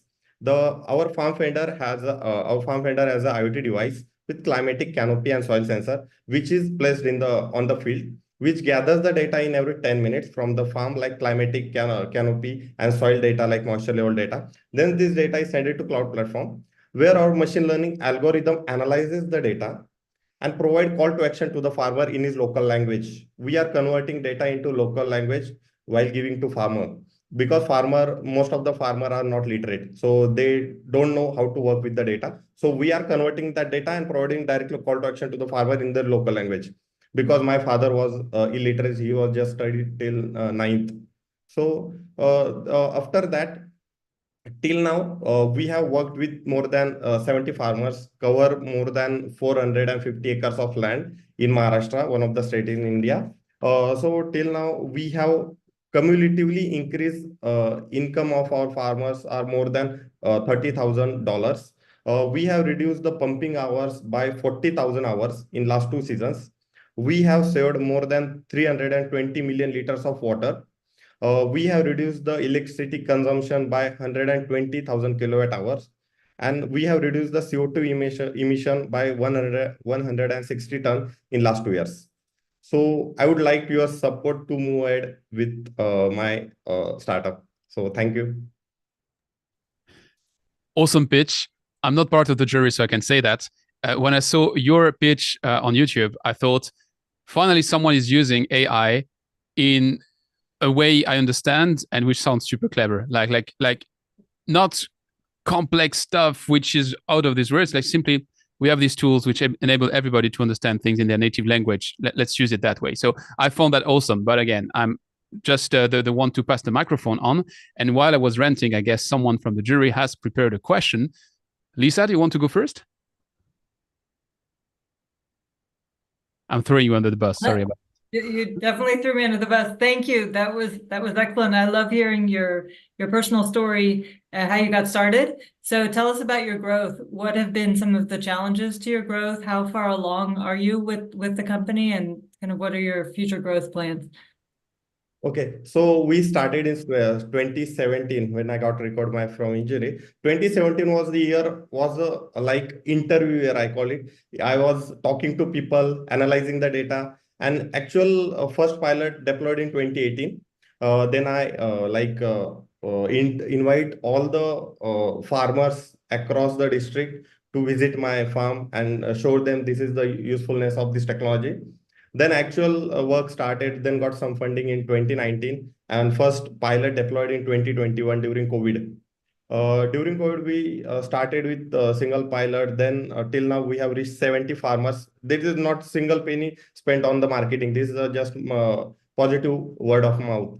So till now, we have reached 70 farmers in Maharashtra state. And what was another point I missed? What's your future growth plan? Like, what are your ambitions over the next few years? Okay, so my plan is to make this company, I want to focus on like data. Data will be the key factor to take our farmers ahead in the competition or in this current scenario, so the water scarcity and the weather thing. So I want focus on my main focus will be on the data thing. So anyone can build a hardware will using our platform. So hardware can be built by anyone, but the data and the algorithm will be ours. So that will be provided much more intelligence at vast level. So in next 5 years, my plan is to go global actually. But in next 2 years, my target is to stick with the India only. We have many questions you've raised from the jury. So the next one is Alexander. Great, thank you so much. I have tons of questions for you on that great case. Just a little bit on the technical side and then for the business. First question, you mentioned that below the soil is a major factor for agriculture, which is completely fine. The station that I'm seeing behind you looks a bit upward oriented. Is there also, what kind of data points are you all gathering in the fields? That would be my first question. So I would be interested because now how much are they aligned with the major pain points? And on the business side, I was wondering, depending on the farm sizes and the income levels, Indian farmers often don't have too much of a space to invest, no? So who is paying for those services and how much? Okay, so to answer your second question first, actually, we are working with the NBFC to provide some loans to the farmer so they can easily purchase. Second is device on rent thing is there.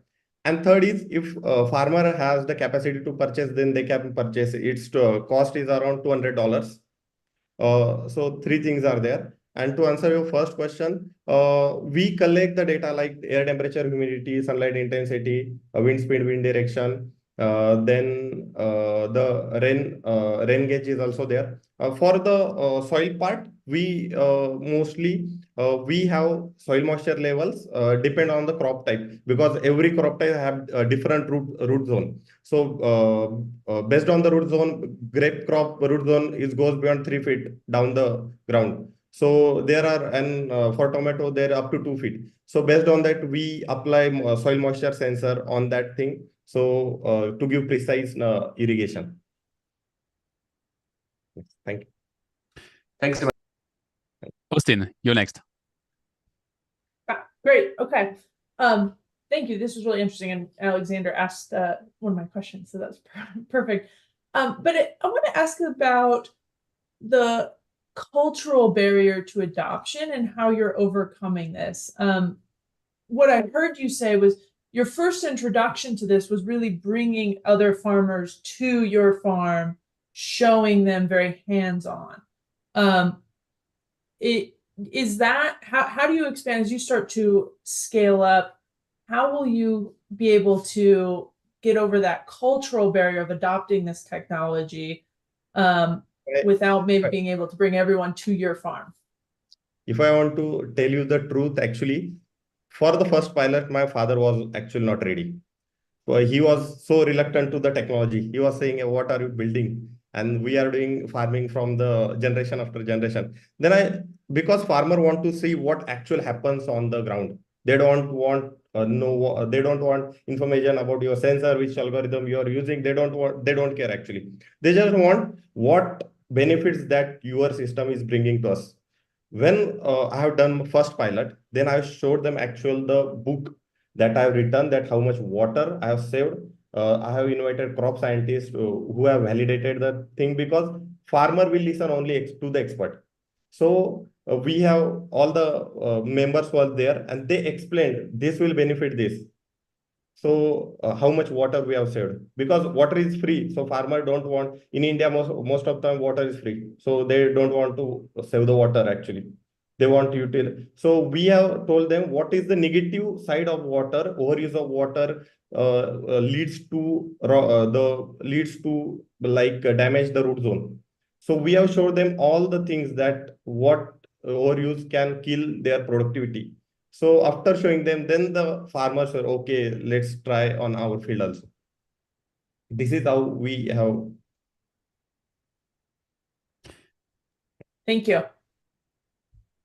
I'll take one last question from Ben. Just what you said just made me think that, it's this, and I'm going to say something which is even more stupid than me. So take it from where it comes, but it's this advice you hear in startups: scratch your own itches. And you were not scratching your own itches, you were scratching the itches of your father, but somewhat your own itches still, which is usually a very, very good segue and a good path to scale, because you can just crash test a bit faster. And now to the clever question, Ben, your turn. I quite like that. So scratching the hereditary itch. Is there something in this here? Someone should pass down the family line. I don't know, but so I love where you come from this, and thank you for the pitch. I was trying to think about, Austin asked a similar question that I was going down, was around who farmers are very hard to convince and to do anything different from how they're doing. They want to see that value, but actually what we want to see from this is actually the societal and environmental benefits overall. Like you said, water is free. In your kind of bigger picture from this, how does this scale up to help solve some of India's wider environmental challenges on this? And is there a market to take this from sort of the small scale farmers, which are aggregated and doing the right things to help support the environment overall? So to scale up fast in terms of in terms of environment, we will need support from organizations like World Bank as well as government. We cannot do on our own. So we are expanding at our pace, but to expand at large scale, we need support from you as well. So to summarize, actually, actually we can expand faster with some more innovation, but we will need support from government side as well as some big player coming to support us to move ahead this project for the major community. Okay. In the right platform. Is that clear? Actually, I'm not able. So I like that. That's one part of it. I know we'll run out of time, but it's really about how also do we get farmers to do, because of the benefits they are creating aren't necessarily good just for them. They're good for the whole of the country. It's how to make that sort of rise up alongside this, because the water is free, but it's not free, because if we pollute water, use too much, it's not free for the country. So how do we get those small actions together to build up using technology like this? Yeah, that's why I was told that we are telling farmer what is the downside of overusing water. You are damaging your crop. So that's why farmer understood that ore is not a good thing. So that's how we told them, because if farmer uses more fertilizer will leach to the groundwater. Then this groundwater will be they are drinking. We have told them, every time we go to the field, we telling them that this is the downside of overuse of fertilizer or water when you are using this much of water than necessary. I guess you're touching on something which, if you get into the accelerator, will be probably a big part of what you have to further actionate and how you can play on those levers, because probably there's a governmental topic into all of that, and there's also a bigger scheme which then can help you to help them actually. So it's a virtuous cycle, but you have to find a way to start it rolling. Again, I'm not the jury. Just my thanks a lot for the super great pitch. It was super interesting. And I will have to switch to the next team, which is Acegate's water solution. And for the ones which are still voting for the People Trust Award, if you don't have the link, it's all normal. We're waiting for the last team to be on scene to share you the link. But remember the name that was sent it from. I'm now a bit lost. Drew from Technology, and now sorry, Ola Jacobs. Tell me. Yeah. Introduce yourself, and then the scene is yours. Oh, beautiful. Hello everyone. I'm Ola Jacobs Ikimoroti, the founder CEO of Acegate Limited. In this case, Acegate Water Solutions. So, to start my pitch, in 2018, the Nigerian water sanitation and hygiene sector was declared to be at a state of emergency due to inadequate access to water and poor management practices. The World Bank estimates that 70 million Nigerians lack access to safe and drinking water, and 114 million lack access to basic sanitation and facilities. Sadly, 117 children die in Nigeria yearly due to water-related issues. This is a very high number. The government of Nigeria constantly tries to tackle this problem by constructing over 20,000 water points at several areas in the country, majorly rural areas, and about over 6,000 water sanitation facilities scattered around the country. But sadly, this hasn't still solved this problem. The problem, which in my own case are in two parts. The first half of the problem is the poor sourcing and filtration of water. And the second half of that problem is the inadequate distribution, one, and management of these water resources. This is where Acegate Water Solutions comes in. With our dynamic business model of infrastructure to service, infrastructure as a service, and metering as a service, two business models. We provide our subscribers with an adequate water infrastructure in partnership with the federal government, of course, and a metering service through our smart water meters and IoT database. The ideal model, our business model, works by firstly, constructing a water source and filtration point for communities or developments, depending on the scale, in partnership with the federal government. I keep mentioning the federal government because I believe that this PPP structure arrangement helps to subsidize the cost of construction of these infrastructures, which then in turn helps mitigate or makes the cost of buying these structures by our subscribers more affordable, or in another term, a subsidized price. That's the first half of the solution. Then moving into the distribution and management aspect of it. This is where our smart water meters come into play. With our smart water meters and the efficient IoT system we've built around it, it collects the data, analyzes this data, and stores it for use and for future forecast, basically, to be able to manage and structure how water should be generated, to what area it should be used, and how well to utilize this water. Our subscribers can gain access or purchase the water through our mobile application or through our local network providers here in Nigeria, or depending on the country that is being implemented. And through these two platforms, the subscribers can track the supply of the water and also the usage of their water per time. So as an individual, it teaches you, or another word, it helps you and improves your personal management culture, which is something that here in Nigeria is really lacking. There's a large scale of wasteful culture in Nigeria, and that is one of the problems we are also trying to solve with these. Because for a structural or functional city to run, there needs to be adequate management of every resource. This data that we collect in its all entirety is analyzed and used to improve water use and for future projections, either to the federal government, facility managers, or private sector, depending on where the information is needed. Acegate Water Solution believes that it is a fundamental human right for every individual, both great and small, to have access to clean, drinkable water. Join the team at Acegate as we embark on this journey to ensuring water sanitation and hygiene for all. Thank you. When you say John, I was going to raise you another good question, and we have good questions from the jury. So let's bring good question from the jury. Ben, you go first.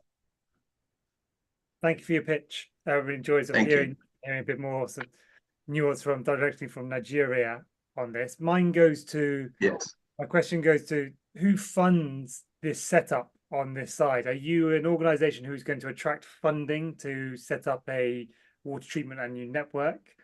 Or yeah, how is that model going to get set up, knowing that's relatively capex heavy to go in the first instance? Yeah, exactly. So that's a very good question, because if we look at it in terms of infrastructure, that is highly capital intensive. So if a large extent of that capital is raised, right? And that is also one of the reasons why we are partnering with the federal government, because for a development like this to thrive, the government, in my own opinion, needs to be involved. And I mean, for any city or country to thrive, the government needs to take some level of responsibility. That's where the private and the public sector come together to make something beautiful. So in the aspect of the raising of the fund, yes, there's the fundraising aspect from the business model. And then there's also the partnership with the government, which in its own way helps subsidize, because we've been in touch, or we've been conversing with local government representatives in different states in Nigeria, and it's something that the government seeks to implement. So we are coming as that body through which this implementation can take place. So that is why with the government as a partner and general fundraising, it helps us to mitigate the cost of this construction, which then makes it cheaper for our subscribers to key into it.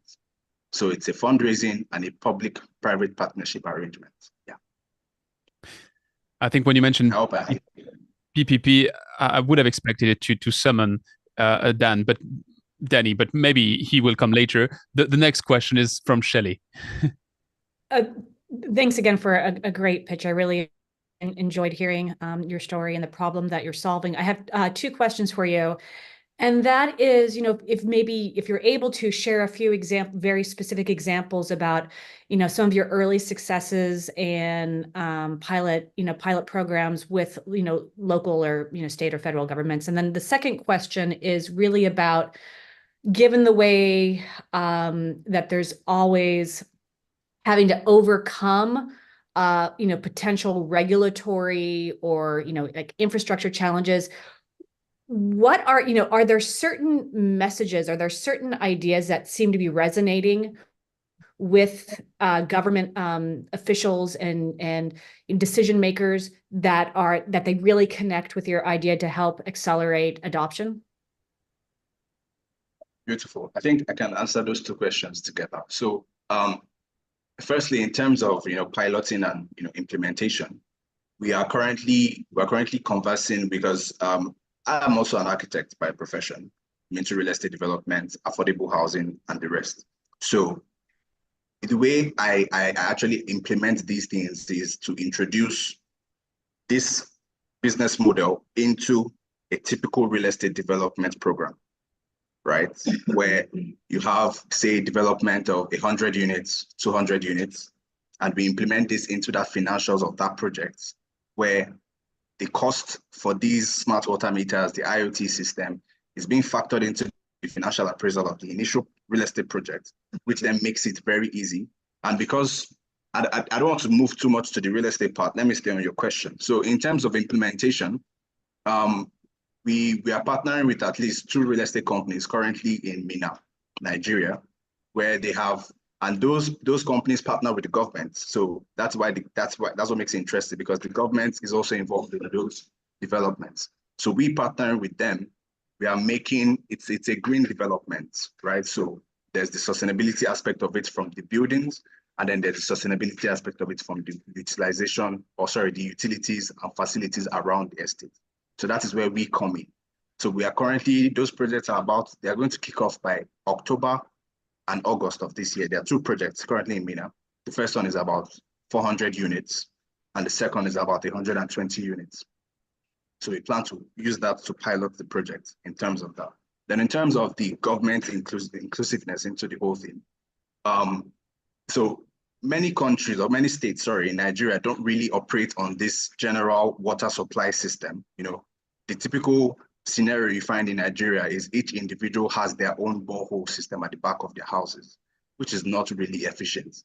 So, but in a few states where they practice these things, say for example, Abuja, some districts in Abuja actually have functioning water boards where that whole district is being supplied water by the federal government, or in this case, the local government in that area.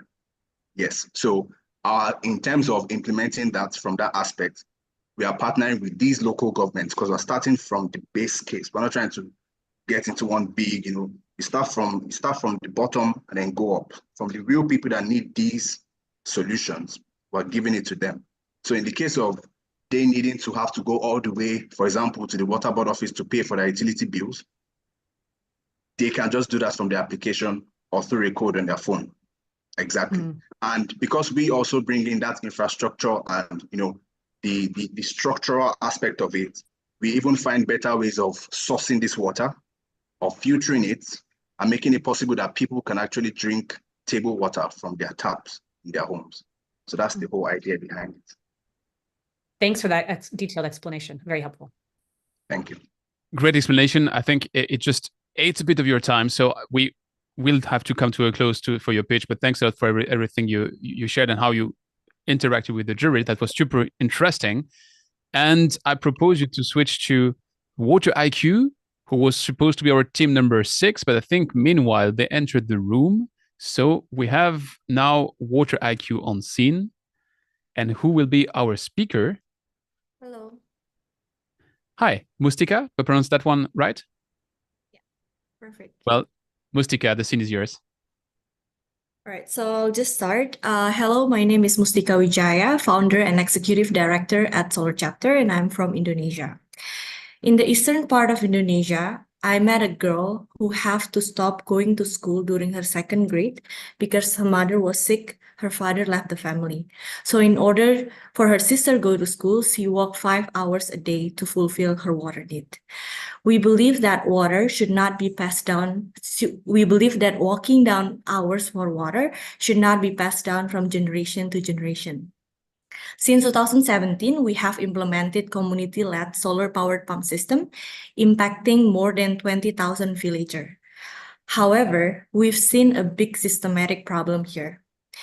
80% of the pump built by the government and others abandoned after 1 or 2 years of implementation. And the villagers, unfortunately, have to go back walking again for water. This is due to lack of accountability and also monitoring effort. What if we can change that? And this is where Solar Chapter come in with Water IQ solution. Water IQ is a remote monitoring platform that utilizes Internet of Things technology, enabling us to monitor our water flow, water level anywhere in the world.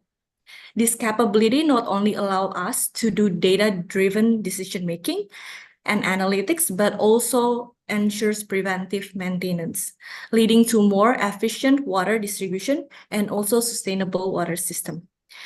Our target market includes water developers in remote areas, such as government, NGOs.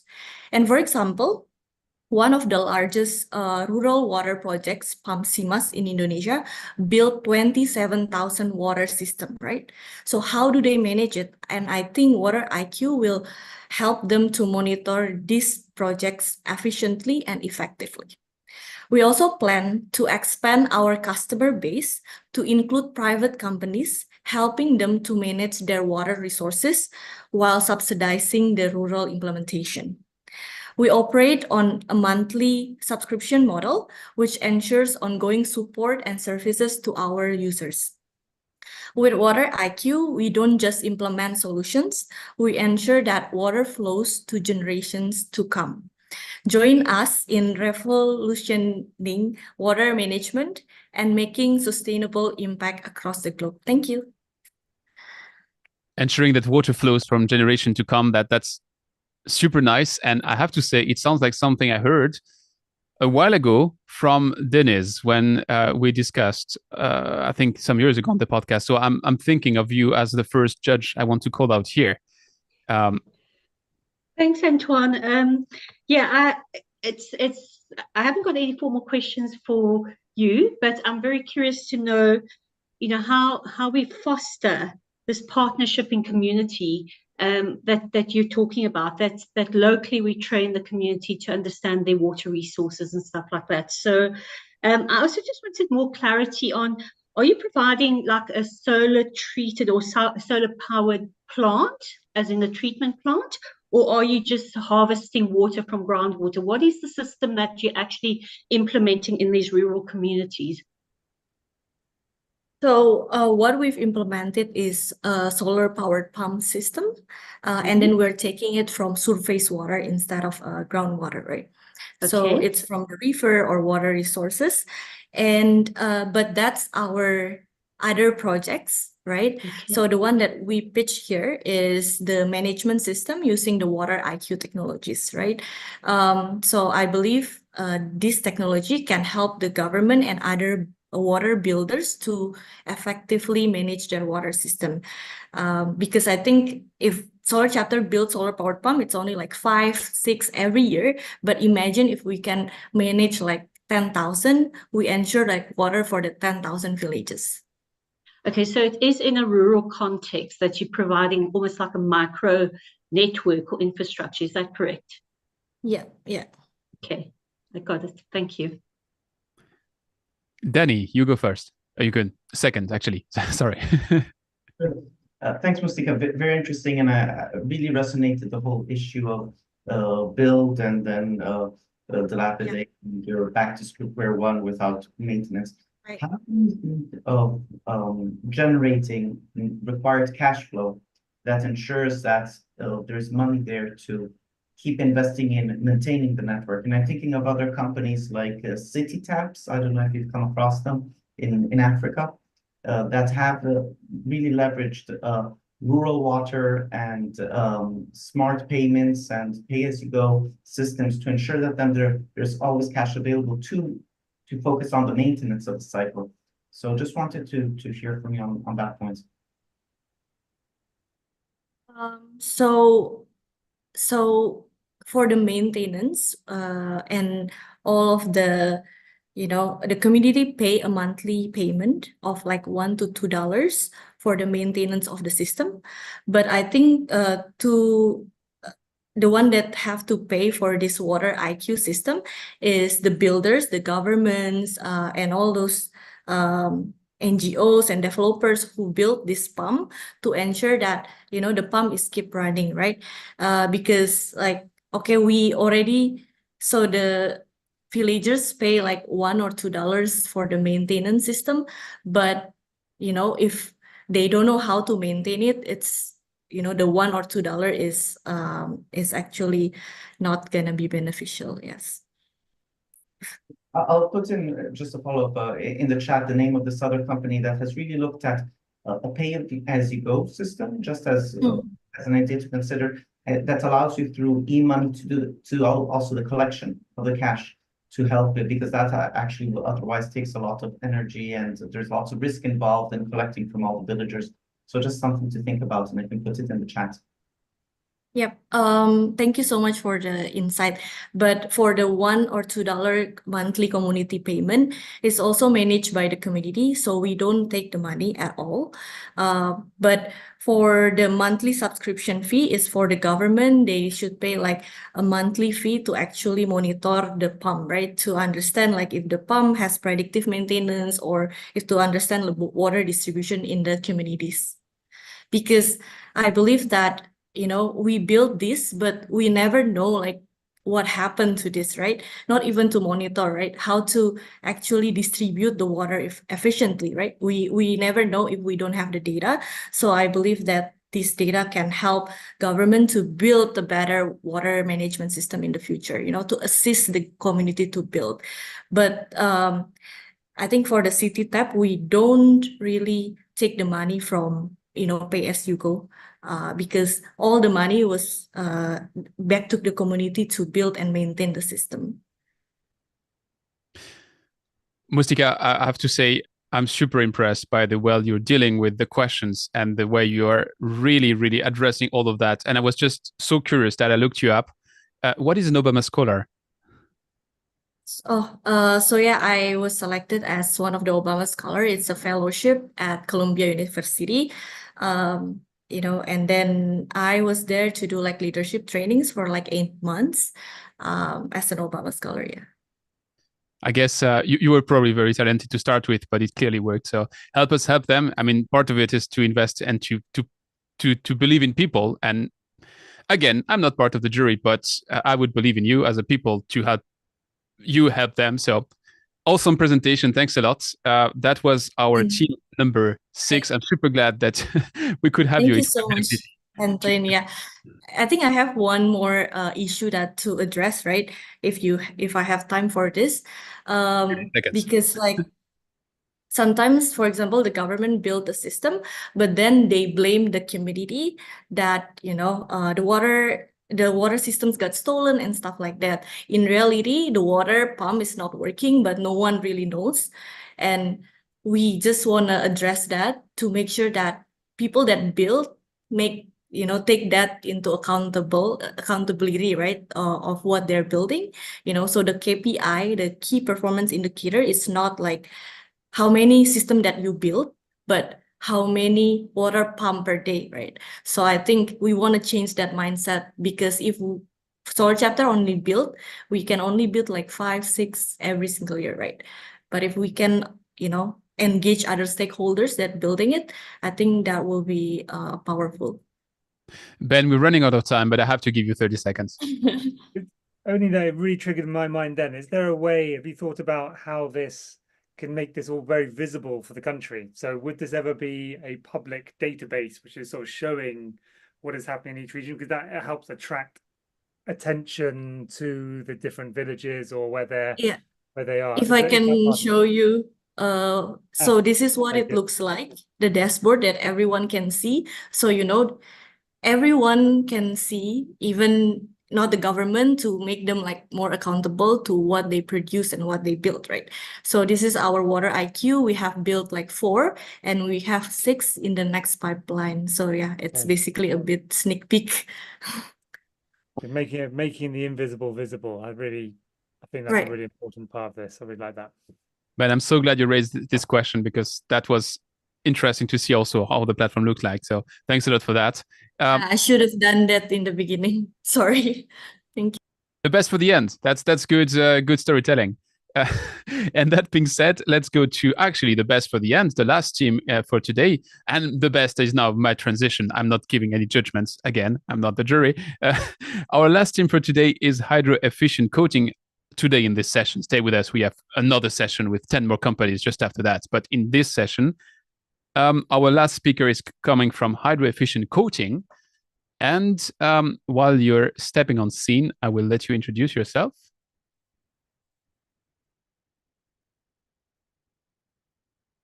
Do we have someone from Hydro Efficient Coating?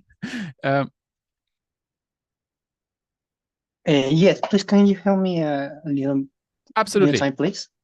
Thank you so much. Welcome. Okay, yeah. Sorry, I had some problems with the audio. Shall we start? Yep. Please, the scene is yours. Hello, everyone. My name is Domenica, and I want you to think about every time you turn on the tap and you're sure you will get clean water. This is not a reality for everyone. We know that according to UNICEF, almost 2/3 of the world population experience severe water scarcity for at least 1 month of the year.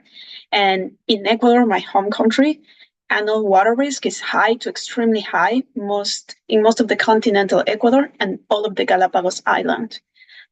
We know water is essential for life. It plays a role in sustaining the community, economies, and society.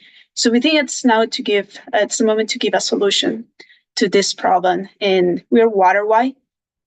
We want to change this.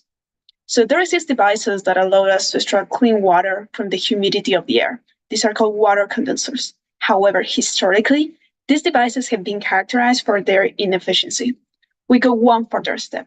We created with nanotechnology a new material, and we have filed a patent for this. This nanomaterial can be easily applied to these devices using a spray. This innovation allows us to double the collection of water. In this way, we can collect more water with less energy. So we're proposing a solution that, compared with other water sources, is efficient, cheaper, eco-friendly, and produces clean water. Another potential application of this material is the desalination plants. Like, this industry requires a lot of energy to convert the water in the air to liquid water in their processes. There are more than 18,000 desalination plants in the world and more than 30 in Latin America. But how do we get this material?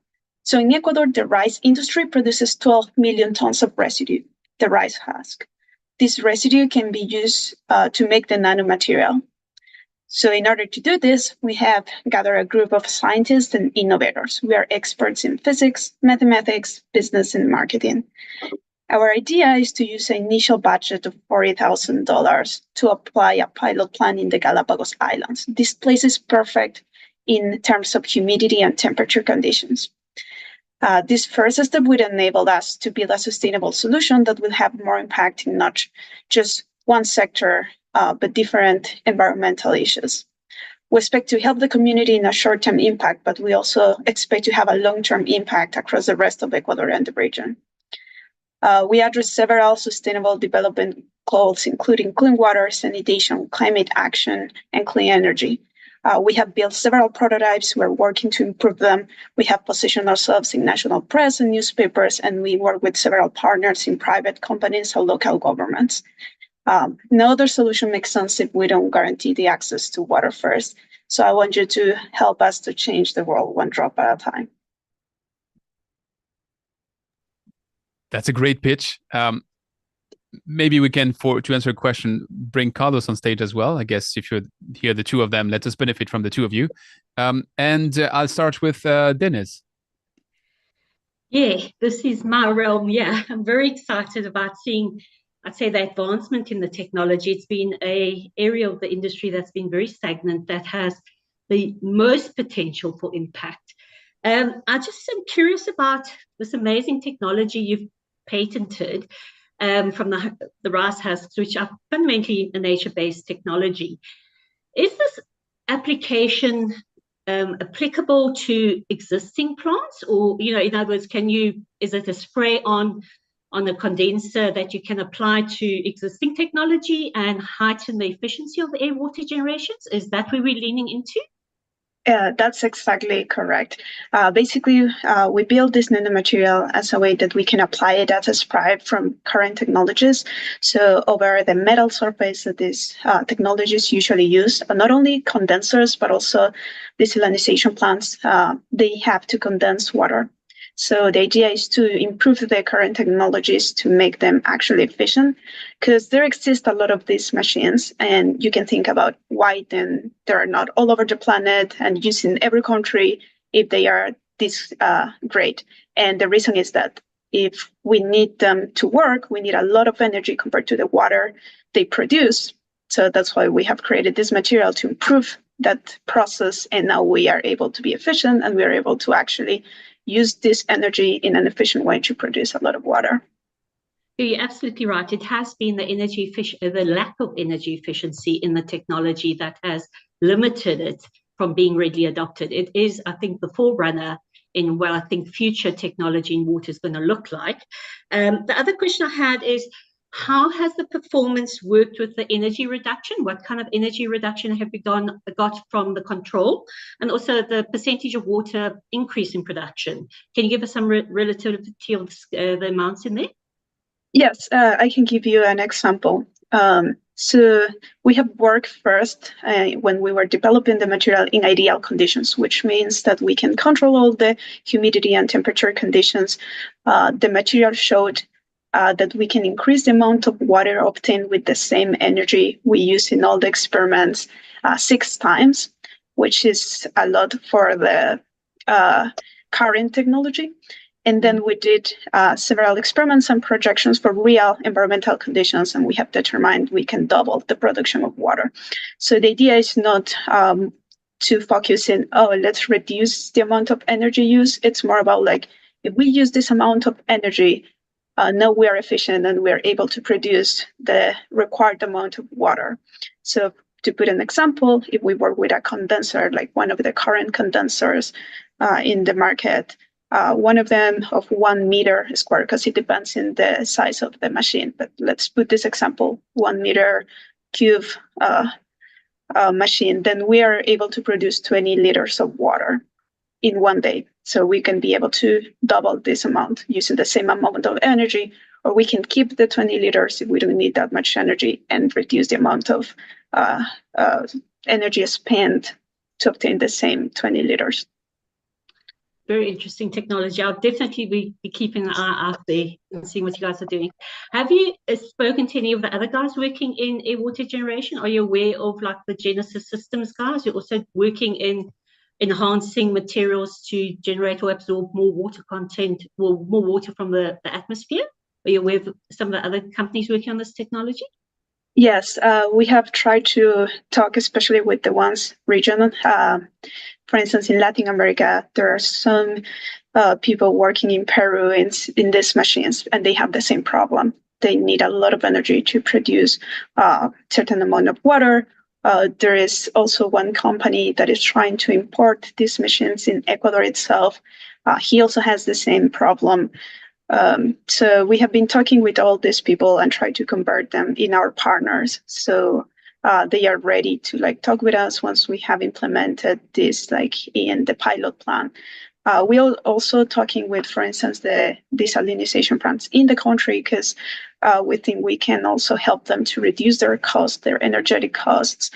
We have been talking also with the local governments. So in Ecuador, at least, each city, it has its own local government, and they are very interested also in trying to apply the technology in their communities, especially because not every place in Ecuador has the infrastructure to transport water. And this is a huge problem, because then transport the water becomes much more expensive than the water itself. So once you have one of these machines, you are basically getting rid of all this cost of transportation. And that's why we are also planning to apply this in Galapagos Island, because it's so expensive right now to transport the water by plane. That is what the government is doing right now. So if you have a plant there that can do this process without the need of transportation, it's going to improve not only the quality of life of the people, but also the money that the government is expending right now in transportation.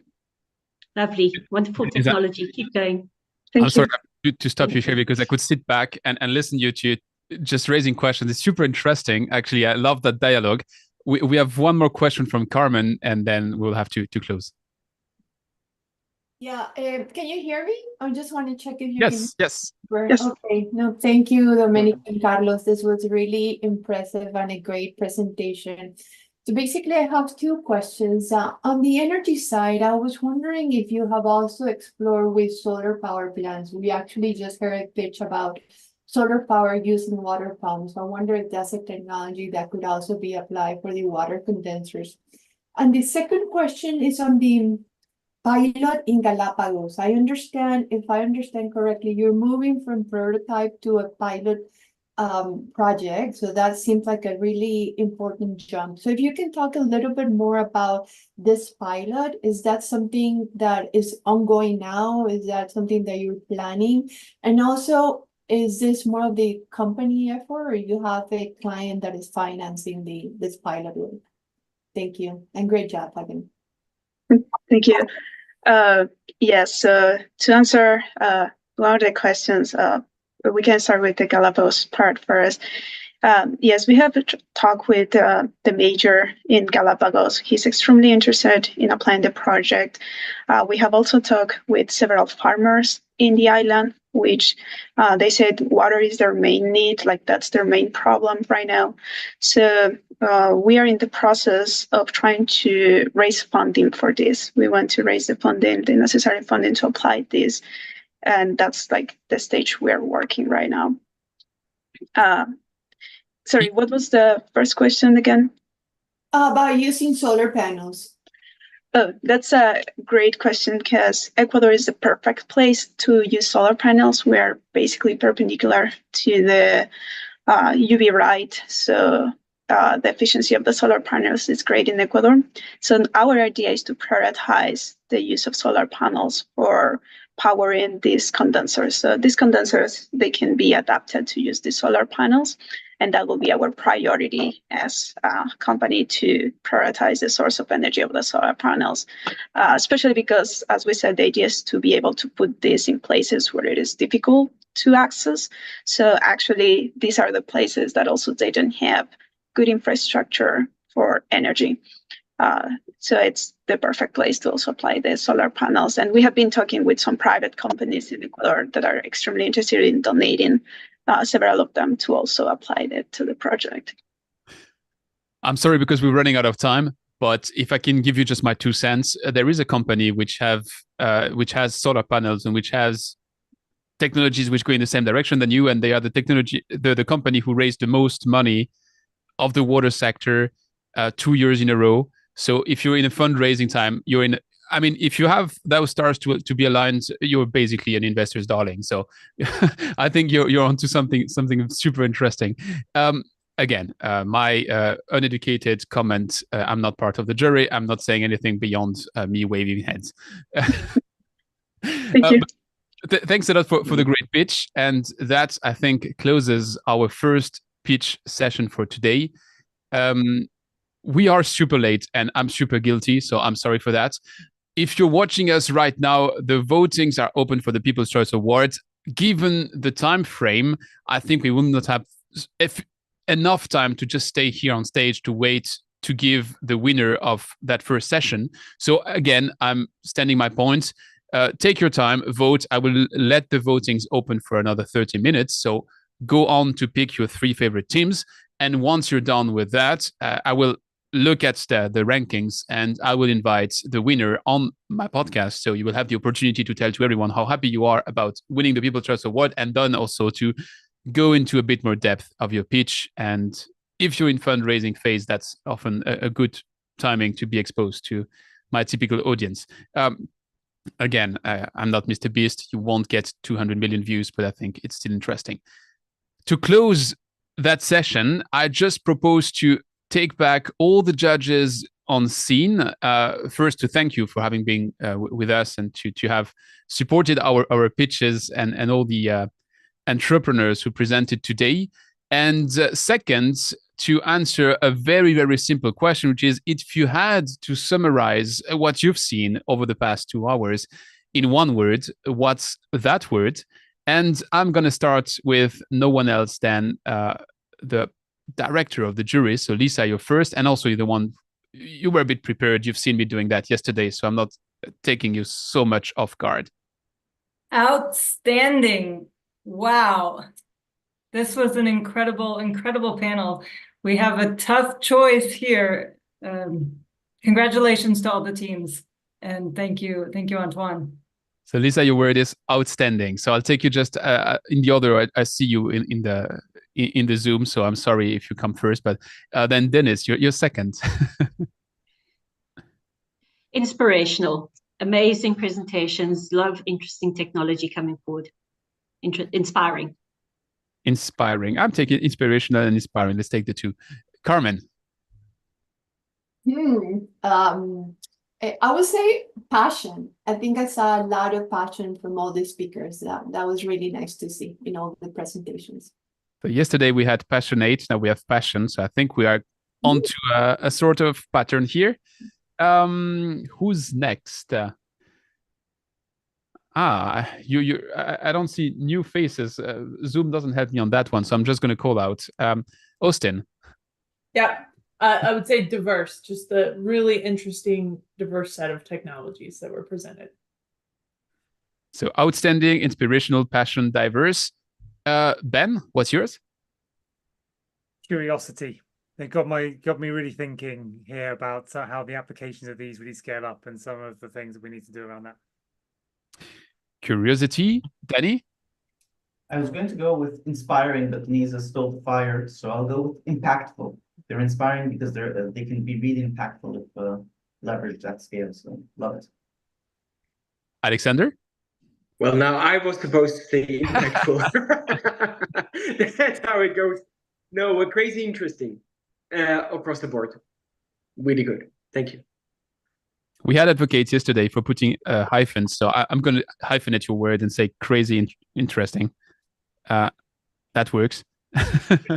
And who am I forgetting? Shelley.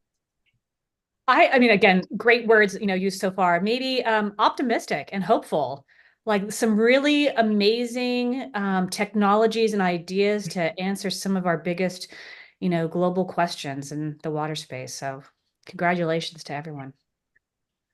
So our 8 words for this session will be outstanding, inspirational, passion, diverse, curiosity, impactful, crazy interesting, and optimistic.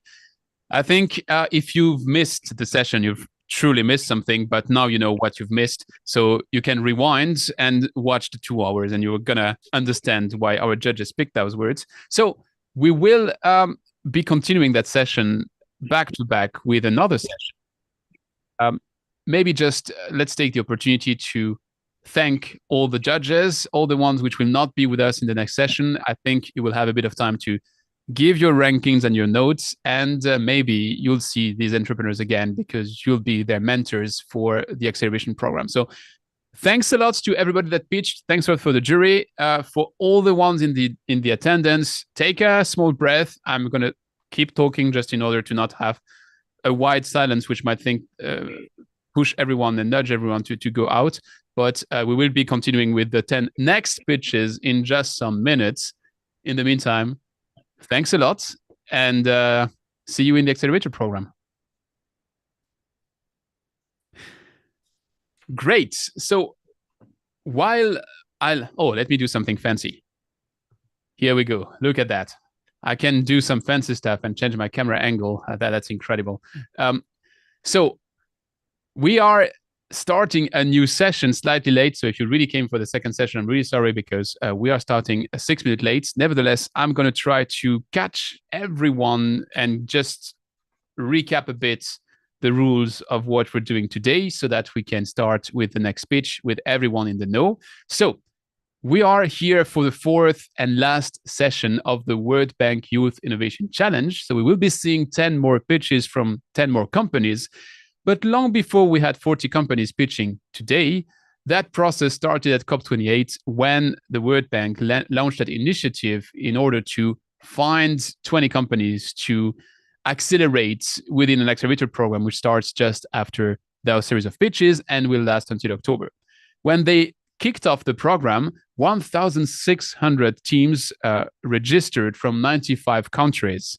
At the next stage, 300 teams applied from 63 countries. And out of these 300 teams, the judges and the program leaders, one of which is Lisa, which is in the jury with us today, selected 40 finalists. So the 40 finalists are the team we see pitching starting yesterday and continuing today.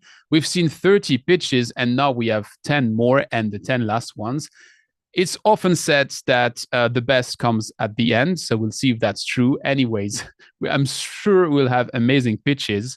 And with that introduction, let me give you a bit of the rules. All the entrepreneurs will come on stage. They have 3 minutes to present and pitch their company, and then they have 7 more minutes to interact with the judges. So the judges will have questions. To our new judges, the way for you to ensure that I don't pass on you, just raise your hand in the chat and I will see that and I will bring you on stage. We won't have the opportunity to see all the judges in every single session, so in every single pitch, but you'll get 3-4 questions from each of the from the jury members. So interact with them, then have to harshly stop and be super impolite, and we move to the next one. At the very end of the session, there will be a voice from the audience. So you in the audience can also select your People Choice Award. You will see a link to go and vote. The link which you see now is the one from the previous session. So don't vote there if you haven't seen the pitches. Wait for the end of this session to vote for the People's Choice Award. That's a lot of information to digest in just 2 minutes, so I might repeat myself and come back with a bit more information as we go. The first team which will kick us off in this new session is going to be WaterWise. So while WaterWise is coming on scene, let me welcome our judges. So in this session, we have Antonio, Alexander, who's still with us, if I'm right, Lisa, who's still with us from the previous session, Gabriela, Tatiana, Devesh, Luke, and Dragan. That was my super short, absolutely incomplete presentation. So every single judge, when you will be starting your first question, just shortly introduce yourself, and then I stop bothering you with that. And that being said, if you're set from WaterWise, I will leave you the floor. Let me redo my fancy stuff and change camera again. Hey, different camera again. Oh, incredible. Who's our speaker from WaterWise? Do we have a speaker from WaterWise? Oh, I guess we have a bit of a mismatch with WaterWise right now. It's not a big deal. If that happens, we do know that depending where you're in the world, it might be depending time zone, different time zones, different conditions. Maybe internet just decided it's not the right time to pitch. So we will go to our second team, which is Virtual Water Audits. So if the team of Virtual Water Audit is in the room, you will be up next. Yes, can you hear me? Absolutely. Okay. Exona, do I pronounce that one right? Yes, very good. Thank you. Well, Exona, the scene is yours, and we'll start with your pitch. Thank you. I am Exona, a young water professional from Kosovo, introducing our virtual water audit platform, a comprehensive tool to help our efforts in water conservation. This platform will be offering weekly, daily, weekly, and monthly checklists for our users to empower them to identify and rectify water wastage. Besides the checklists, we'll be giving them educational content, but also DIY videos on how to become water conservation champions. What I think it will be the most beneficiary for both the users, but also the regional water companies here in Kosovo, is that we'll be offering a communication path between our users and the regional water companies, but also a communication path between the users, but also the private companies that offer services that are outside the scope of regional water companies. Since it's the first of its own in the region, we'll be offering the application in 3 main languages, in Albanian, Serbian, and in English for both Android and iOS users. This app will be offering many benefits for all the communities included, as in resources management, cost saving, partnerships, education, and water conservation. Also, to be noted is that this app will be built on a sustainable framework, aiming to create a software which is durable and will have a long lasting. We are not just only addressing the immediate challenges of water scarcity and efficiency, but also laying the groundwork for a more sustainable future. Thank you. Awesome pitch. Thanks a lot for jumping in. I know you were not necessarily scheduled to start the session, so really yes. Well done. From the judges, who wants to go first? And while I let you raise your hands, I just have one question for you. You said your app will be. What is the state of development of the app right now? It's just an idea. Great. It's a cool idea. From the jury, who wants to go first? Tatiana, you go first. Yes, hi, I can go first. Very good pitch. Thank you so much, Exona. My name is Tatiana. I am the founder CEO of Permalution, and we're a startup that works on cloud and fog water collection. So as rain is vertical precipitation, clouds are horizontal precipitation. We gather up to 3 times more water than rain, and we recently expanded into the Middle East. We've had significant traction, so it's very refreshing to hear these innovative solutions. There are some very positive things that I like from your solution. I like the accessibility, that it's going to be available in different platforms, in different languages. My question or feedback, it's related to the app. I don't know if you thought or if it's something that you would consider to add some type of gamification to it, or some certain pointage system for users to be more motivated to play it as a game, to do the things that they need to do to become a real water champion. So putting the gaming aspect into the app could be a great plus to that as well. And also advanced analytics. You're going to be gathering very useful and valuable data from your app. And so besides doing a great job for water consumption patterns and teaching people and the education that it's very important, it can be maybe another business model for you to do advanced analytics on what you're gathering and have another business model for your solution. So food for thought, more feedback than questions, but if you were already considering it. But yeah, great solution. Thank you. Thank you, Tatiana.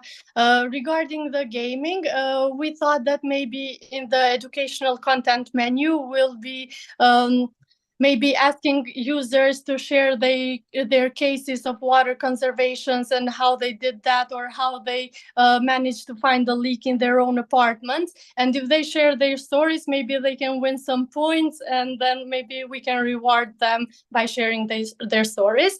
And regarding the data, I think that the cooperation of the app with the regional water companies will help mostly the regional water companies, because in Kosovo now they don't have any database, and gathering the data from now to 10 years or 20 years from now, it will help them have a history and help them identify maybe leakages even more, or know where they have a mining zone and stuff like this. So I believe that the main beneficiaries will be the regional water companies and the water regulatory bodies here in Kosovo.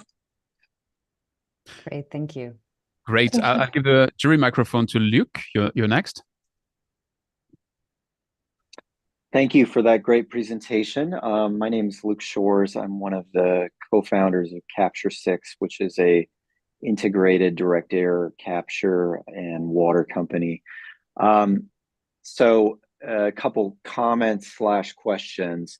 One, I wondered if you were familiar with the company O-Power. They're not in the water space, but what they did was they basically try to improve energy efficiency by giving people, as part of their utility bill, an indication of how much energy they were using relative to their neighbors, not their actual neighbors, but homes like them.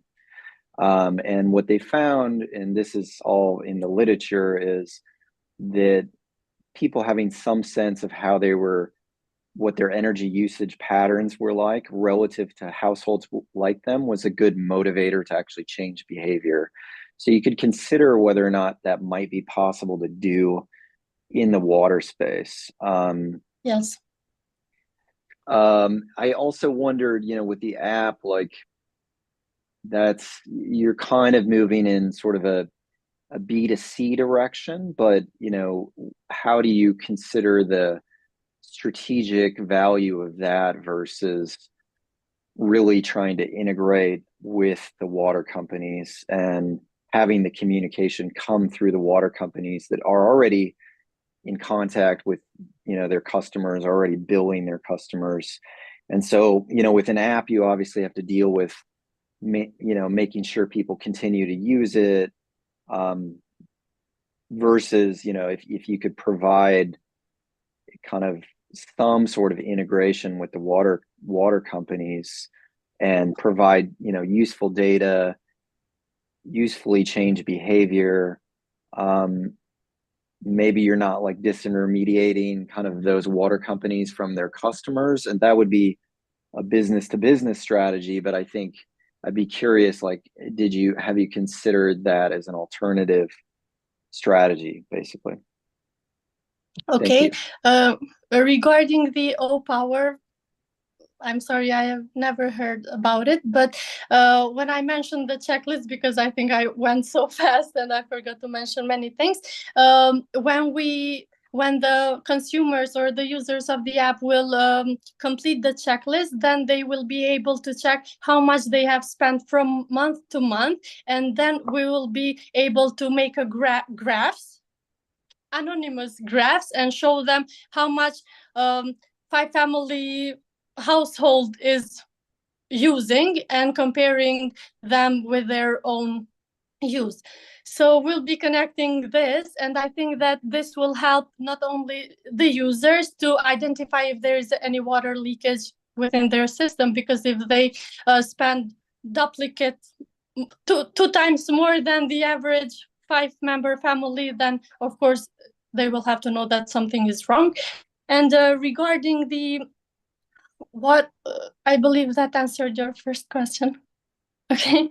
And regarding the second one, the contact between the users and the companies, we thought we as Young Water Professional Group are members of the Water and Wastewater Association in Kosovo.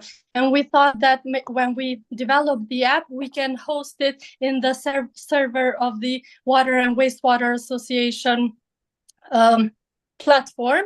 And then it will be easier to maintain it and to check it and to everything, because it's all connected within that association.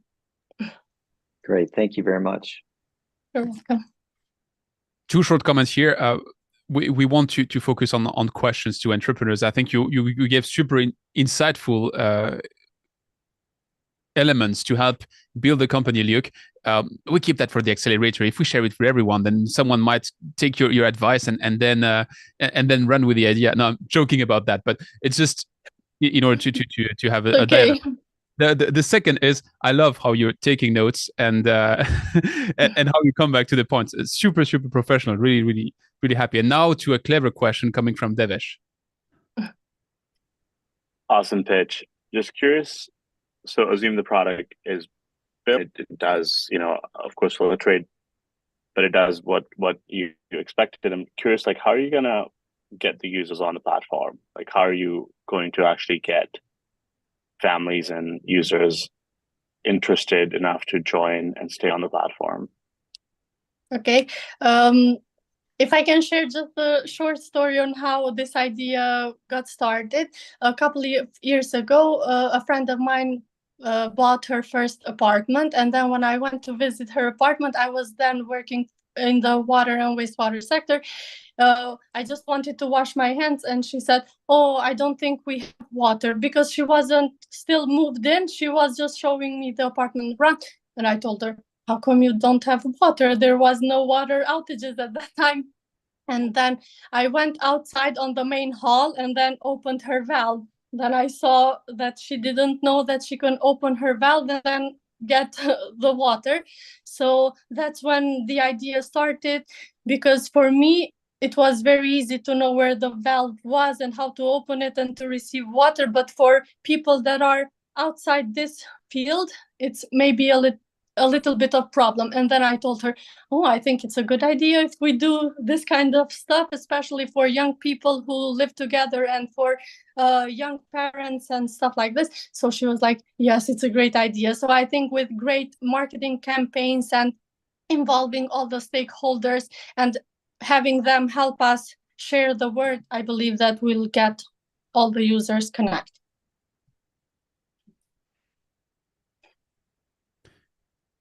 I think that's a good answer to your question, Devesh. If you have a follow-up, you still have 30 seconds. If not, we will move to the next team. Awesome. So thanks a lot, Exona, again, for jumping unexpectedly. You did that awesomely. And I think also to double down on what Luke said, and I'm going to give you the worst advice because that's really the thing you see on every marketing blog ever. But there's this book by Robert Cialdini, Influence, which explains super well how the best way to get people to save their towel in a hotel room is actually to say that the neighbor room has been saving the towel as well. Everything else doesn't work. Yes. That one works just because it's peer pressure. It's if the neighbor does it, I'm gonna do it as well. Yeah. Hey, I was a marketing you. bro for 30 seconds. Now let's move to our next pitch, and thanks again. Thank you. Our next pitch comes from Yaka Investments Limited. And I know it's my running gag for now, 30 pitches to say that I'm butchering the name of the company, but this time I'm really sure I've butchered the name of the company. So please correct me. Yeah, it's correct. Oh, that's a miracle. Well, then, thank you. And the scene is yours. Chimfwembe, do I pronounce that one right? Yes. Okay, up to you. Well, hi everyone. My name is Chimfwembe Mutale and I'm based in Zambia. I'm introducing myself and my company, Yaka Investment Limited, which is based in Zambia. It is a clean tech company and I'm the founder of it. You have to realize that most often in Africa, many people have a challenge accessing clean water services. And that's the reason why me and my team came up with a solution to it. We came up with a solution of a solar-powered pump, which is able to pump water from lower and mid-income communities, able to supply clean and safe drinking water. This does not only offer sustainability, but also it offers us the better option to the currently in use fuel diesel-powered pumps, which are not only expensive, but also not environmentally friendly. We are targeting 2 communities in a province which has been highly affected by the drought, which has been declared as a state of emergency by the President of the Republic of Zambia. We are looking to impact 2,500 people in 5 facilities. We are looking into 1 district, which is Lunga, and our aim is to offer these at 2 schools. And in Chipili district, our aim is to offer this water reticulation system powered by the solar pump in 3 schools. The cost of all this project is $100,000 US, because each project costs $20 US. And the advantage of this water system is that it has an added impact in that it has the cold storage system attached to it, for which farmers can utilize and other people that are using it. So join our team, impacting people in our country, enabling clean water provision. My team is made up of 5 youths who has a total experience of more than 35 years working in this field of engineering and water related. So I'm looking forward to your partnership and I'm looking forward to your collaboration so that we can provide clean water services, one at a drop. Thank you very much. Thank you for the great pitch. From the jury, who wants to go first? Well, I'll let you raise your hands. I have a question just because I didn't get that one right, and it's me, it's not you. You said you're impacting 2,500 people. Did I get that one right? Yes, with the current project that we are working on. Awesome. I just wanted to double check I got that one right. So who wants to go first? Luke, you're on scene. Thank you very much. What are some of the strategies you are pursuing to finding funding for this project, whether that's grants, financing, other strategies you're engaging in? So we are doing it in 2 forms. One, we are mostly it's financed by NGOs, like the current project that we're working on is financed by UNICEF through the government. So we apply for government grants as well, but also government does advertise for such projects. Usually they work in collaboration with NGOs. So if UNICEF has got a project that has a water reticulation system needed at the school, then they work with the local council who advertise it, and then we apply for that. And because of our qualification and our experience, we are usually given such projects to work on. Hope that was clear. Yes, thank you. I heard money and money questions, and my weird brain makes associations. So I was going to go to the World Bank, but actually I have two hands raised, so I have to respect that. Gabriela, you go first.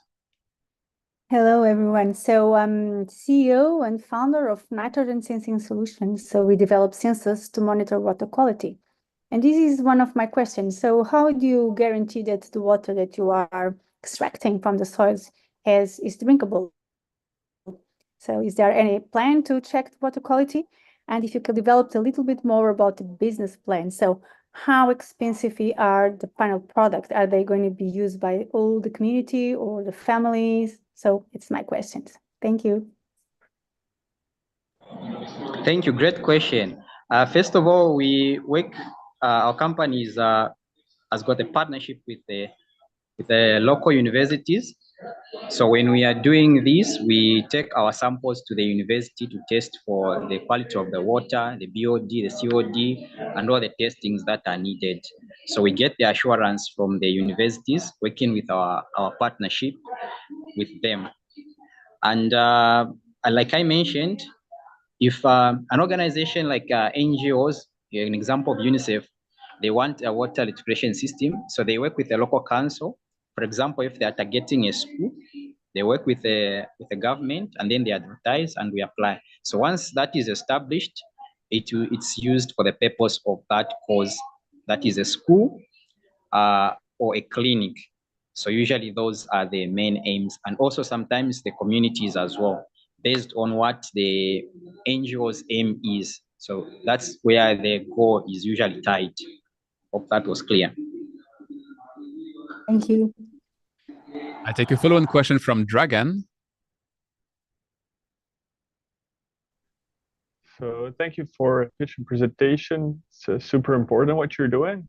And just to understand a bit better the current status or problem, is it that there's currently no pumping and the communities and farmers just can't have it? Or you mentioned it was like diesel powered and there's problem with it. So are you kind of creating new pumping and distribution with the systems, or I guess it depends perhaps on some sites? And it's really transitioning from the gas pumps or manual pumps to the electric solar pumps. Yes, it's a transition because the current ones that are being used are diesel and they are quite expensive. And so we are transitioning to solar, using solar energy. That's our first goal. But also there are other secondary goals, like there's no pumping in some areas. And that's why I want to incorporate this system so that they can be clean water services. Most of them, they just use wells for drinking water in schools, in clinics. Those are the two main challenges. Okay. And just a follow-up question on that, if that was the case. Sorry, Devesh. And just in terms of payback period, so it's probably more expensive to run because it's already there. Did you estimate what was the cost of the solar system, and how much time does it take to essentially be close to free once it's fully replaced? Yes, because your first statement was correct. It's quite expensive to run. So that's why we mostly are engaged by the NGOs, so that we are just paid for our service of construction and establishment, and it's once off, and it's easily run by the local councils. Dragan, that was clear. Dragan, let's annoy Divesh for 20 more seconds. Can you just introduce Onika? Yeah, for sure. So I'm Dragan, CEO founder of Onika Technologies. Our mission is to make the oceans a sustainable and affordable source of fresh water, and we do so by deploying our wave-powered sustainable desalination system. So offshore systems that deliver fresh water to the coast using only the motion of the waves to do so. And now to your question, Devesh, but before your question, you didn't introduce Penny before, so start by introducing Penny, please. For sure, yes. Hi, everybody. I'm Devesh, and the CEO and co-founder of Pani. Pani's mission is to decarbonize about 1% global emissions by 2032 by accelerating existing built industrial and city-scale treatment facilities to optimize and retrofit so they can produce water at lower costs and lower emissions. Now back to this awesome presentation. I think a really important problem, and I love the focus you have and very specific examples. So it's very likely to create an impact, which I really like. I think Dragon actually almost was very close to my questions, but I'm going to ask them again to be a bit more specific on. So, is the problem you're solving currently for the current project cost problem, or is it lack of existing water supply by retrofitting existing distribution systems? I would openly say it's both, because most of these, the province we are targeting it's a rural setup. So most of these schools and most of these schools, markets do not have such a service. But the services which were currently offered in the nearby provinces are run by diesel. And so that's why we want to offer a new solution in the new province. Okay. And currently the local region is paying for that diesel? No, the ones who runs the services are the ones that actually pay for it. But for them to sustain it, then they will make, obviously, yes, then they will make the residents pay. That's correct, like you said. Okay. And there's a follow-up question. So, after the retrofit's done, the life cycle of this project, I'm just curious who's going to maintain this asset and how is that going to be funded? So for us, it's just a once-off because we are called to just construct and give it to the local council to run it. Because the system of the way we operate that I was explaining earlier is that if an NGO like UNICEF realizes that in certain district there's need of this system, then it works with the local councils and they advertise for a company that can establish that system, and then we apply. And once we set it up, then the local council takes it up to run it. So our goal is just to set it up to make sure that it's up to standard and that the water that is being that will be coming out from it is safe and clean. That is tested by our local university or our partners. So once that is done, then it is run and maintained by the local councils in that specific area. Awesome. Thank you. We're running out of time, so I will have to stop that discussion here. Thanks a lot, Chimfwembe. Great presentation, great pitch.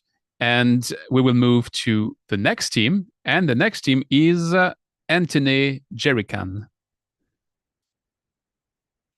So who will be our speaker? Probably, I know I'm saying that at each team, but Antene maybe? Antene? Yes. So correct me, how do you pronounce it? Actually, your name is an African name of mine. Okay, I have to say, you were the first elevator pitch I watched on the YouTube channel, and when I've seen you doing your elevator pitch, I was absolutely sure we were going to have a great time with the 40 because I love the energy in that. And with that introduction, the scene is yours. You can do your pitch for today. All right, thank you. Before I start, can you see the product picture? Yes. Yeah. So that if you haven't seen the elevator pitch, you have some idea. Hello, everyone. I am Antene Gashau. I am from the land of origin, Ethiopia. It is common to see women and girls carrying 25-liter jerrycan on their back or on their head in rural areas, especially in developing countries, to fetch water, traveling many kilometers in rough landscape. The main problem of carrying, the main problem of carrying 25-liter water jerrycan and transporting it is the concentrated weight of the water, which require huge amount of force to overcome the pressure with one part of your body, and the distance they have to travel in a very rough landscape full of mountain, muddy ground in rainy season, and other which is very hard even for wheeled transport. The is why I created a new kind of water transporting jerry can that used for transporting in rural areas. That is the pain for the person carrying the load with lower cost. Antenna jerry can has a torus shape with a torus shape pipe with same volume as a standard jerry can, having two straps in front and back to hold the jerry can on your shoulder. This will reduce the pressure of the water by distributing its weight in 360 degrees and utilize all part of your body for support. Since the pressure of its surface is minimum, you can make the thickness of the material minimum, and that will make the cost lower approximately 42%. Additionally, the inner surface of antenna jerry can be cleaned because other jerry can don't have access to the inner surface to be cleaned. And we also manufacture the product from recycling damaged standard jerry can, converting to our version of antenna jerry can. The only other product that is helping people transport water beside standard jerry can is rolling jerry can, which is a type of jerry can that avoid carrying water. But in order to use a rolling jerry can, you need a rollable ground, and it is just easier to carry in rough landscape. And since the main problem of water shortage is in rough landscape, it is just easier for them to use the standard jerry can they are using now. Plus, it is very expensive because the material is made, since it is rolled in the ground, it needs to be strong. The antenna jerry can has untapped total addressable market of between 1.3 to 1.5 billion US dollars, and that is making the maximum price for the product as $4 US. So whenever I pitch about my jerry can, I always carry it filled with water to demonstrate its efficiency, which is I claim its performance efficiency, so that anyone can carry themselves. If you want, I can send you product sample. You immediately can see the difference. And currently, the product is being incubated at Exhab Addis in Ethiopia, funded by the European Union, and the genius peoples at Exhab Addis are advisors in this project. I am a mechanical engineer, and I am an inventor with more than 100 inventions. I'm not telling you this just to impress you, but it's the truth. If you have any questions, I would like to get them. The fact that you mentioned that you have 100 inventions is fully in line with the image I had from you. So I'm super happy that you mentioned that. It doesn't have to be to brag. It's just that it defines who you are. So thanks a lot for that. From the jury, who wants to go first? Luc. Fascinating, very creative. Thank you. To what extent have you tested your invention with the target audience and solicited feedback, iterated the product based upon that feedback? I'd just be curious what that kind of refinement of the original idea has been based upon any like real life trials with the intended audience and market. Thank you. Okay, great question. I created this product in 2021, and I haven't created it for just to getting profit. There is a platform called the Hackaday, and there was a challenge. There were no financial gain from the challenge. It was for, I think, Earth Day. I thought, what contribute can I do? And I thought I come up with this product. then the second bit I did was, build the prototype. And personally, I'm not trained to carry heavy objects. I might carry a 25-liter standard jerry can, but for sure I cannot travel carrying it. And so having that in mind, I tested the product myself, and I worked for many hours, and I wasn't tired.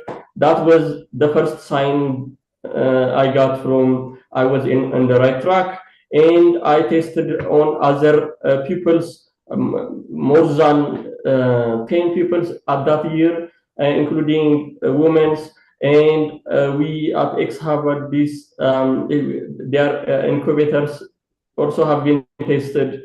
I wish I could show you for yourself to test it yourself, because I can assure you, you might have a challenge carrying standard jerry can filled with 25 liter, but you won't have a problem in carrying and traveling in rough landscape.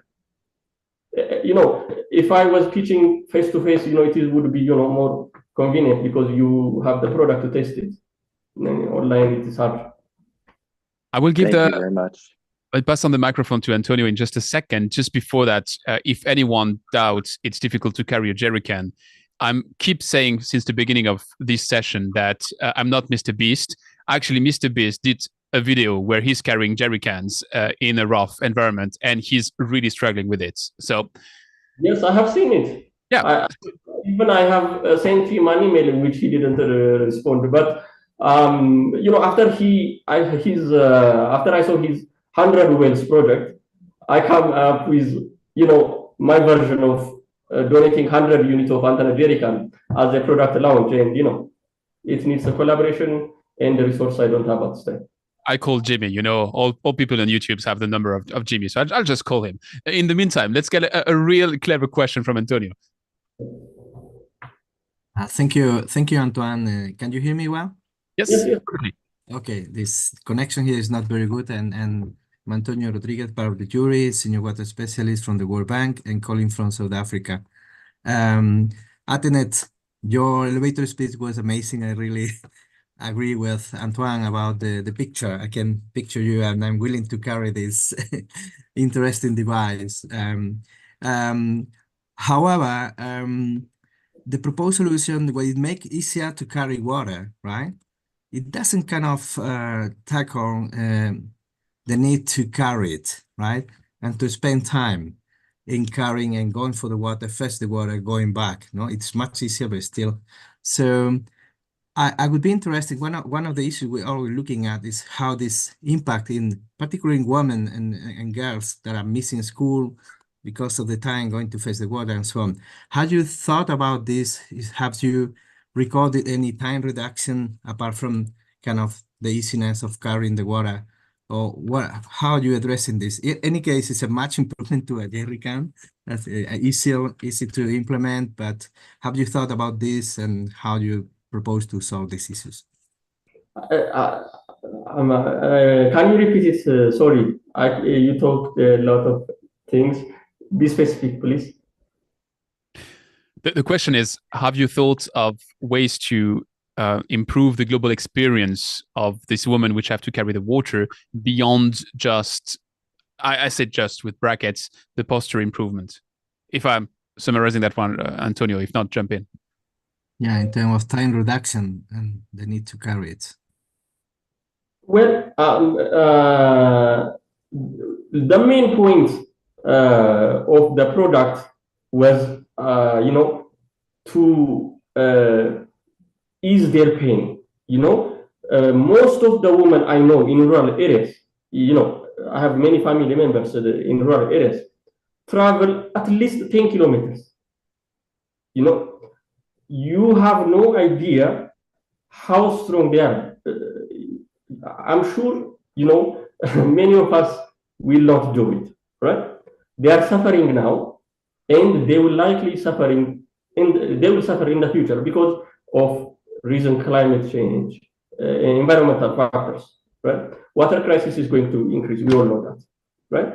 So I'm not saying this product will solve water problem of the woman or the rural areas, but I can guarantee it will decrease their pain. Yeah. We will take a last question from Gabriela. Hi, Anton. So, you problem you're addressing is super important, and I'm absolutely sure about that. And I found your jerrycan very cool, but I have two practical questions. So one is, do the pipeline with corners, how easy is to clean it? Because you have to clean the jerrycan from time to time, otherwise you can get fungi and so on. And this configuration maybe is not that easy to clean it. And the second one is put the water in transport, make it's easier this way, but how about taking the water out? Is there any other taps in the bottom? How do you manage so you can really efficiently take the water out from the pipe? All right, let me start from the second question. Like I said, the main soul of the product is transporting, right? After they transport it, they can, fill the water however they like. All right. The main problem they have is not how they, deal with the water once they get home, right? The main problem they have is when they are traveling from the source, from the well, from the river to their home, which is average of 10 kilometers, right? I will take the consideration of, managing easily to, after they get to homes. But the main point of the soul of the product is just easing their pain while traveling. Okay. So the first question, how it is cleaned, this feature was not the main selling point of at first. After I started designing how I'm going to manufacture it, the best way I come up with was to build it in parts, right? And if you make it unassembled jerry can, you can disassemble it, and you can clean it. Okay. Yeah. I think we are unfortunately running out of time, so we will move to the next team. I'll just put that here and you take it for what it is. But in case you're not selected in the accelerator, and again, I'm not the jury, I'm working for a company called GF Piping System. Piping is in the name. And we have a water foundation. So just in case you're not in the accelerator, give me a ring. We can probably try to figure out something. May I say one thing?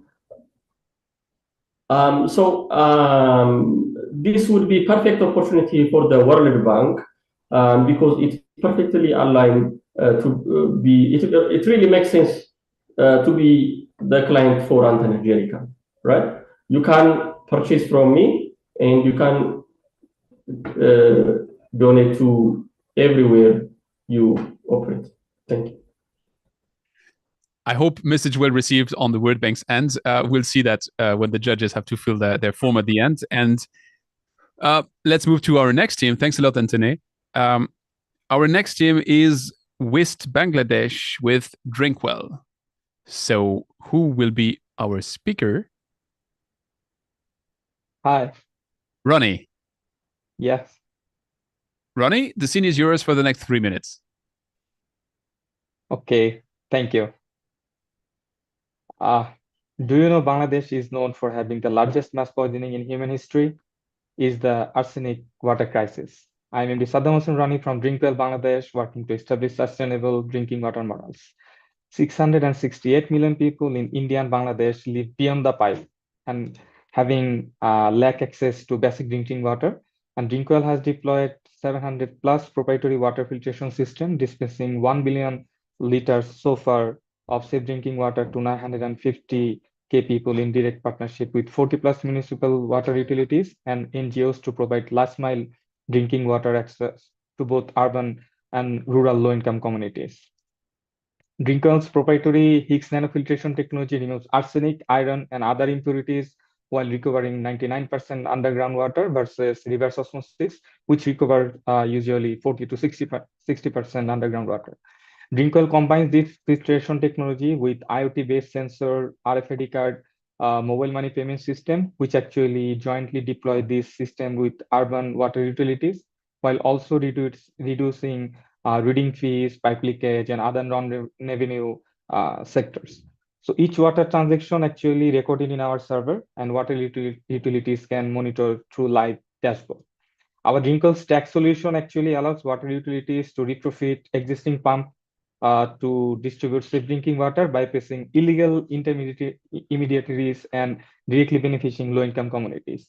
So these process involve 3 stages: design, which we actually design based on raw water, and after the build phase, the utility and Drinkwell actually cost sharing 50-50 in shade and filtration, and the operation and maintenance actually totally take care by Drinkwell, where we actually deploy an operator, and we have 24/7 video monitoring team and our customer service hotline who actually delegated to our operator and our customer directly. We have investors like Danone Communities, Global Innovation Fund, and TPG Growth the Race Fund, who support us to deploy this water ATM with the utilities. And each ATM booth creates 1 to 3 jobs, and we have so far 500 plus operator in Bangladesh, and where 40% are female, and we are planning to make it 50-50 ratio by end of this year. So it will actually promote the women engagement in water sector. And for our Dhaka project, we're EBIT positive for now, and we are actually planning to scale up this project with other utilities in other division and other districts, where we are planning to deploy 650 more water ATM by 2027, which will impact 5 million people, direct beneficiaries. And also, while promoting safe drinking water, we also incorporating plastic water recycling, which will incorporate it with the climate center, where now not only the water quality will be monitoring, also the air quality monitoring system will be incorporated, as Dhaka is known one of the worst air quality index system. So that's all from me. Thank you. Thanks for the great pitch, Ronnie. From the jury, I think we have not heard Alexander yet in this session, so I'll have to call you out. You will be the second to raise the questions. You have a bit of time to prepare it, because Devesh, you go first. Awesome, yeah, great pitch. And I've heard of Drinkwell before. I was curious to understand. I think, of course, the problem you're solving is very important, and it's a unique problem of the region. So great work there. What I'm looking to understand is, how do you think this accelerator can help you if you are a part of it? Okay, so as we are only, we are working to irrigate the iron and arsenic system, and in our IoT-based technology, we are also trying to incorporate the AI technology and the solar system, which we actually seen in our other participants. They are working with this sector as well. So how to incorporate this system with our existing technology to make more robust and efficient model, where we can analyze the data and the water quality monitoring system, so that in our next scale up journey, we can incorporate these changes as well. Alexander, now that you got a bit of time to prepare, what would be your question to Ronnie? Normally I only ask questions when I really know about the things. That's why I often keep calm. But here my question, I still didn't fully understand the business model. How will you generate the profit from the invention? Okay, so water utility used to pay us a fixed O&M fees, but we shifted from fixed O&M fees to revenue sharing model, because the more water we sell, the more expenses for us. So the fixed O&M fee is not a win-win situation. So we shifted revenue sharing model. So the earning money will be split between Drinkwell and the water utilities. So it will be make sure that both parties are win-win situation. No one going to lose from any proportional model. We have a follow-up question by Lisa. Thank you. Great pitch.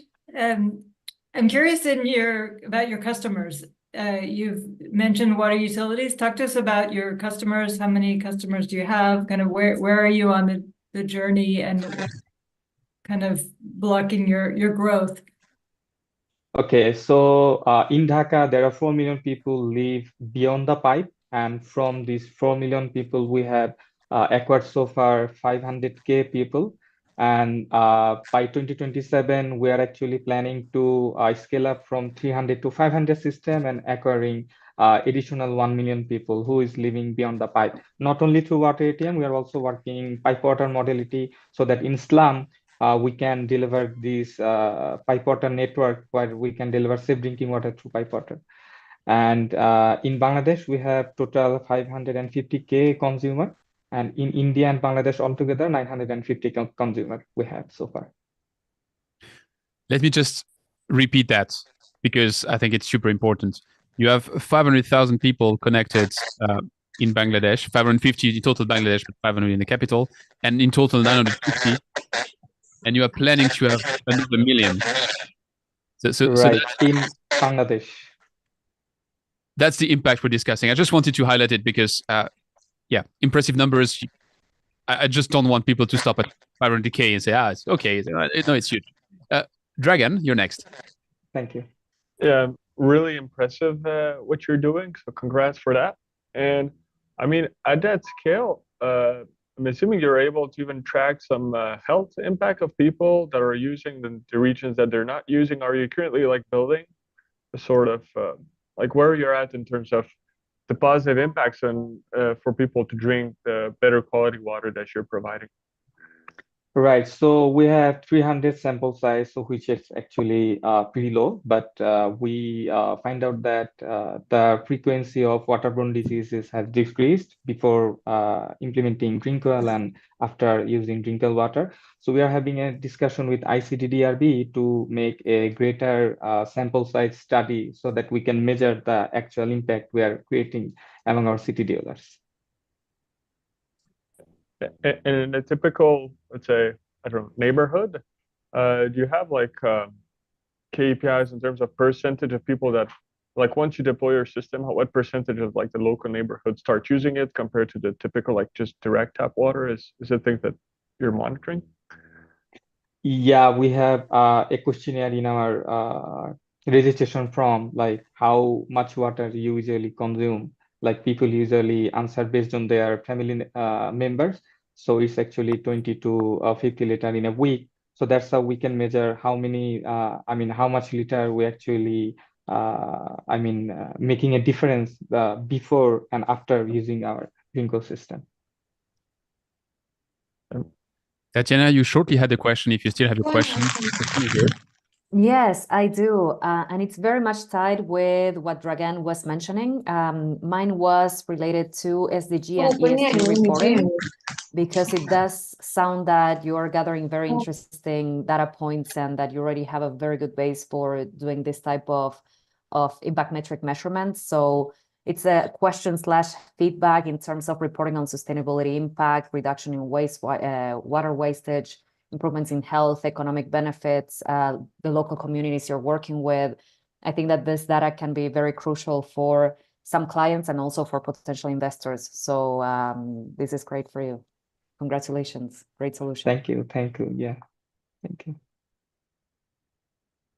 We are at the end of the time slot, but if someone from the jury has a 30-second question, I would still grant it. Devesh. Awesome, really quick. So, Ronnie, I was curious, so what's the relationship with Drinkwell? Because I saw it's a different name. Could you expand more on the relationship? Yeah, so Wist is our incorporation and Drinkwell is our brand name. So we are operating in different countries with different registration name, like Wist Inc., Wist Bangladesh, Wist India, but Drinkwell is our brand name. Whichever country we're operating, we are using Drinkwell as our brand name. Awesome, thank you. And you fit it with the rule of having a 30-second question with the answer within the time slot. Awesome. Ronnie, thanks for the great pitch. And we will move to our next team. And Thank our you. next team, I'm going to use my superpower of speaking French, is SIGIBA, Système d'information pour la gestion des infrastructures hydrauliques et les bassins aquatiques. I've seen Junior in the chat. I don't know if you will be the one presenting.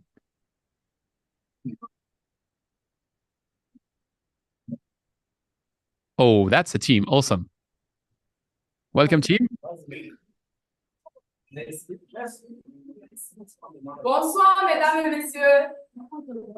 OK, nous représentons l'équipe SIGIBA. La question de l'eau pose un défi crucial tant pour la gestion durable des ressources que pour l'accès aux populations, en Afrique centrale en général et au Cameroun en particulier. Selon l'OMS et l'UNICEF, en 2019, 34% de la population camerounaise n'avait pas accès à une source d'eau potable sûre et continue, reflétant ainsi une situation critique dans la région. D'après l'ONG Mains Unies d'Afrique, le Cameroun dispose des ressources importantes en eau, mais la répartition inégale des infrastructures crée des disparités entre les zones urbaines et rurales. De ce fait, seulement 10 000 mètres cubes d'eau sont disponibles par jour pour répondre à une demande totale estimée à 250 000 mètres cubes, soulignant ainsi des défis persistants liés à l'approvisionnement en eau. Alors, pour répondre à ces défis, notre équipe propose le SIGIBA, qui n'est rien d'autre qu'un système d'information pour la gestion des infrastructures hydrauliques et des bassins aquatiques. C'est une solution innovante combinant technologie géospatiale et intérêt des objets. SIGIBA permettra aux populations de signaler des problèmes liés à l'eau et affichera des analyses sur les niveaux et la qualité de l'eau via une application mobile et web interactive. Ce tableau de bord, en temps quasi réel, optimisera la prise de décision et réduira les émissions de dioxyde de carbone grâce à son autonomie énergétique. Le SIGIBA aura un impact direct sur les communautés et les écosystèmes contribuant à l'objectif de développement durable numéro 6 en impliquant activement les communautés dans la gestion des données. Alors, notre solution est open source et accessible via des applications en iOS, garantissant son adaptabilité et son accessibilité. L'équipe SIGIBA est composée de membres aux compétences complémentaires et nous sommes en discussion actuellement avec le laboratoire d'accélération du programme des Nations Unies pour le développement Cameroun. C'est une unité d'innovation de l'organisation ainsi que l'équipe du comité international de la Croix-Rouge et du CAD qui sont intéressés par SIGIBA et souhaitent voir son aboutissement. Donc, ensemble, nous pouvons transformer la gestion de l'eau en Afrique centrale grâce à des solutions durables et innovantes. Merci pour votre attention. Merci. Merci beaucoup. Alors, je vais essayer de traduire tout ça. So first, the water access for the population in Cameroon, 34% of population doesn't have access to water.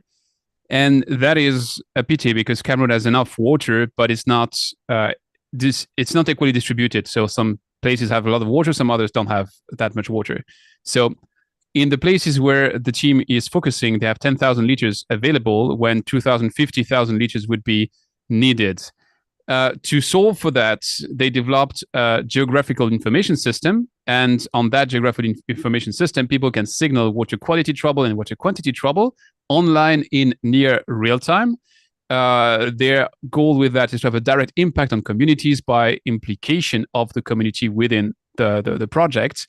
Their application is open source. They are in talks with the UN and the Red Cross to further develop it. And together, they want to change water management. So that's my short summary of the pitch.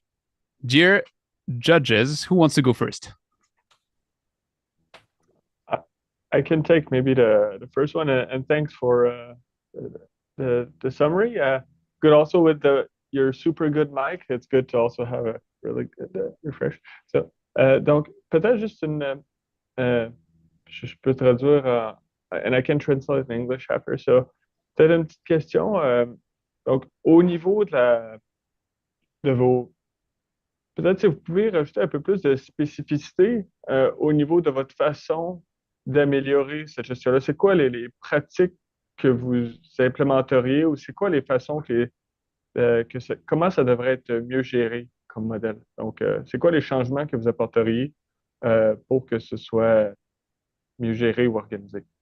So I was just asking to expand on specifically what they're suggesting to improve the management. What kind of best practices is recommended?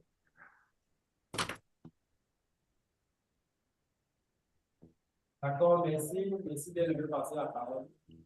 Ce que le CIBA va apporter en particulier, c'est l'amélioration, la connexion entre les populations et les autorités compétentes.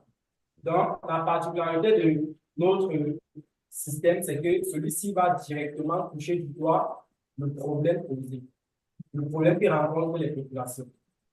Donc, c'est un peu en fait ça sa particularité. Et également, la particularité du CIBA, c'est que celui-ci combine la technologie géospatiale et l'Internet des objets, permettant de toucher rapidement, d'optimiser, permettant de gérer, permettant de collecter, de gérer et d'optimiser les différentes données collectées.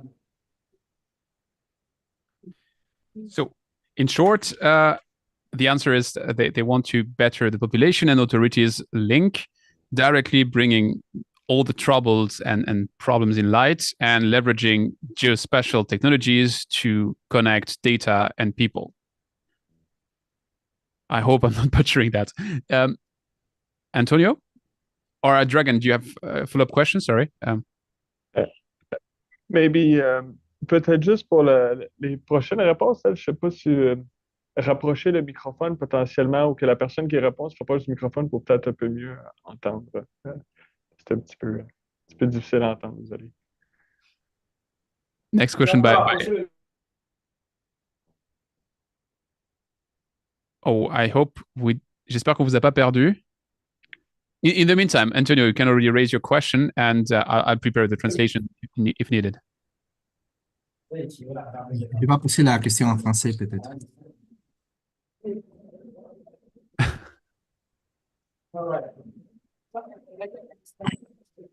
That is live adaptation. You have to be innovative to be entrepreneurs. That's I love that.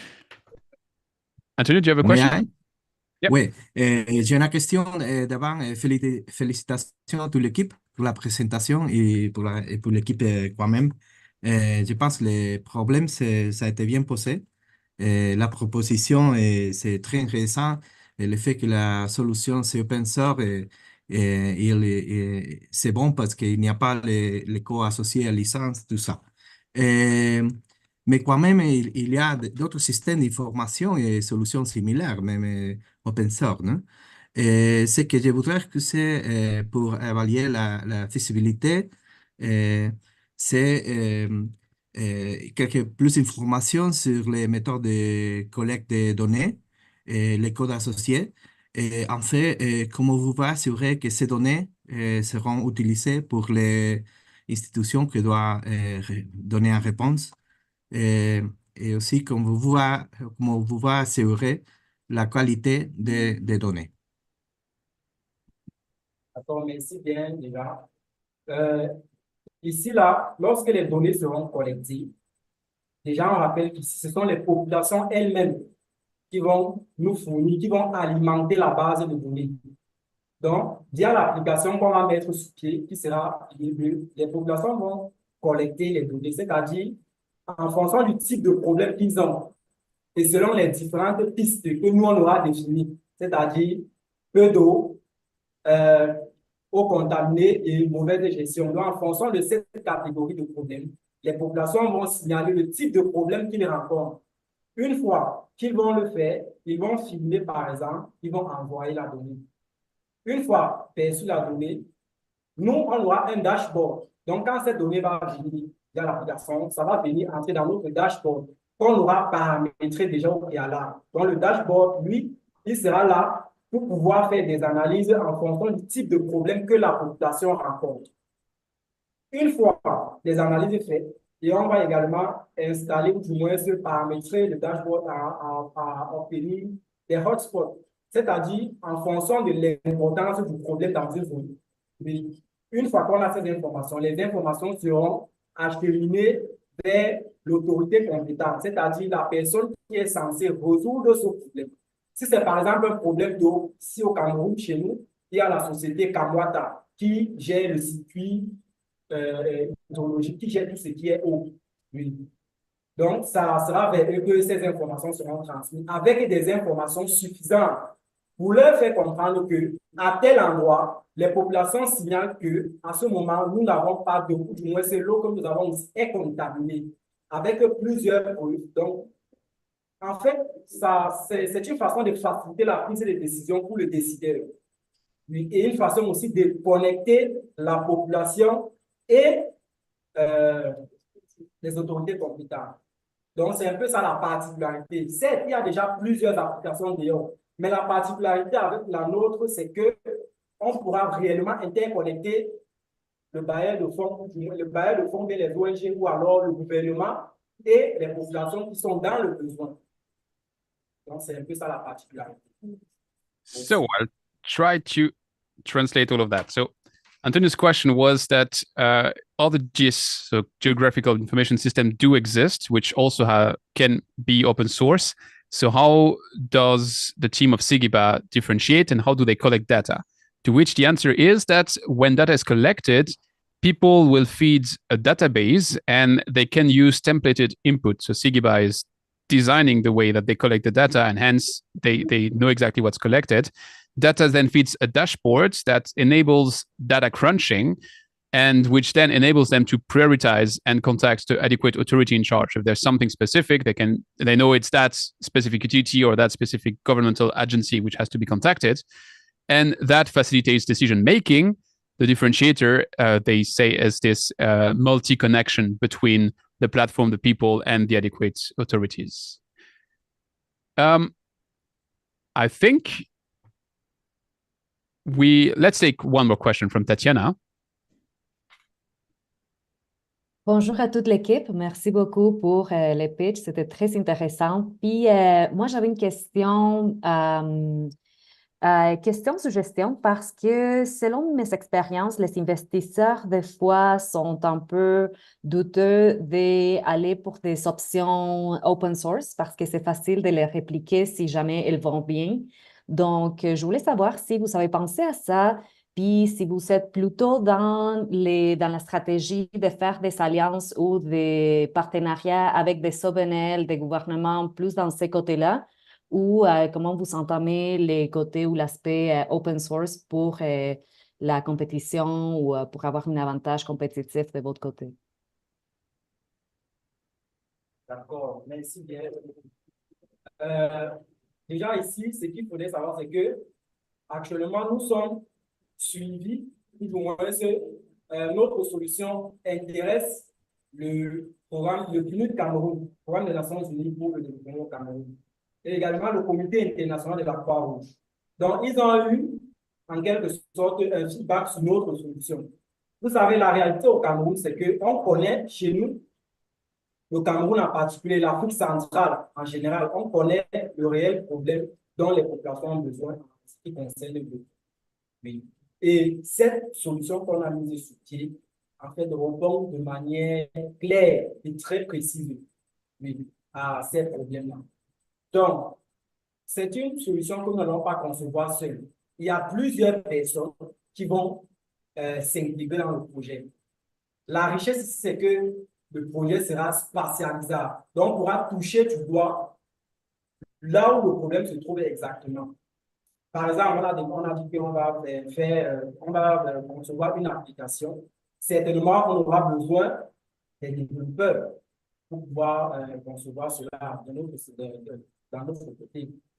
Et également, on va également faire recours à plusieurs autres profils pour pouvoir meubler, donc pouvoir implémenter le projet dans sa globalité. Et le projet sera open source, ou du moins l'application sera open source, ça sera free. Oui. Que ce soit sur Android, qui est le système le plus utilisé en Afrique. Oui, en Afrique, c'est le système le plus utilisé. également sur iOS. Il y a la rubrique free sur iOS. Je pense qu'on pourra exploiter cette partie-là pour pouvoir mettre cette application. Donc, c'est un peu ça. Merci. So I'm discovering that every single member. Oh, sorry.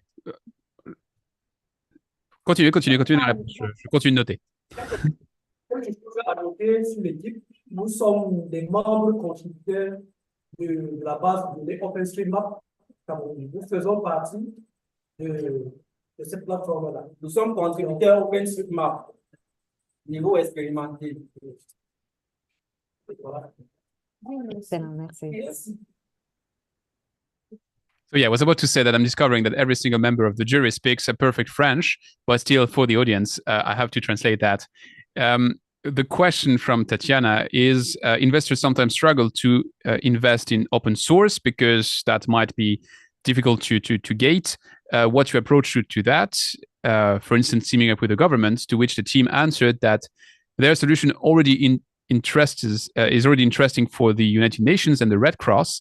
And what they say is that Central Africa has local specificities, which they solve very, very precisely.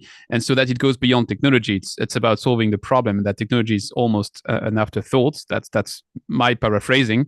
They will need to tap into a developer pool to develop the app. And that is easier to leverage if you go through an open source approach. And the additional comment is that they're already contributing to OpenStreetMap. So they're already in this ecosystem of open source developments. And I think that with that, we will have, for time reason, to move to the next team. Merci beaucoup, l'équipe Sigiba. Et on va passer à l'équipe suivante.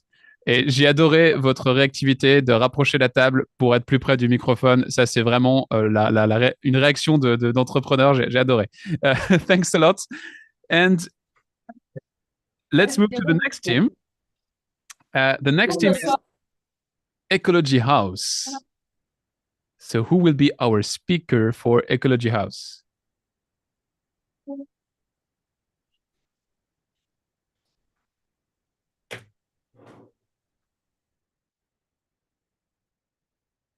Hi. I think your microphone is muted. Hi. No.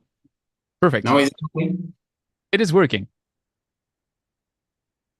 You can start whenever you want. The scene is yours.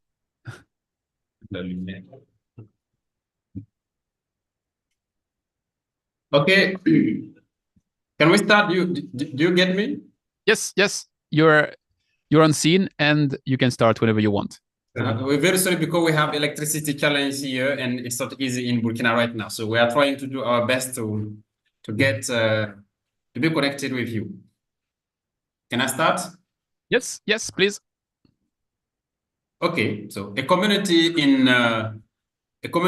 my country was suddenly hit by toxic lake water contaminated caused by plastic waste.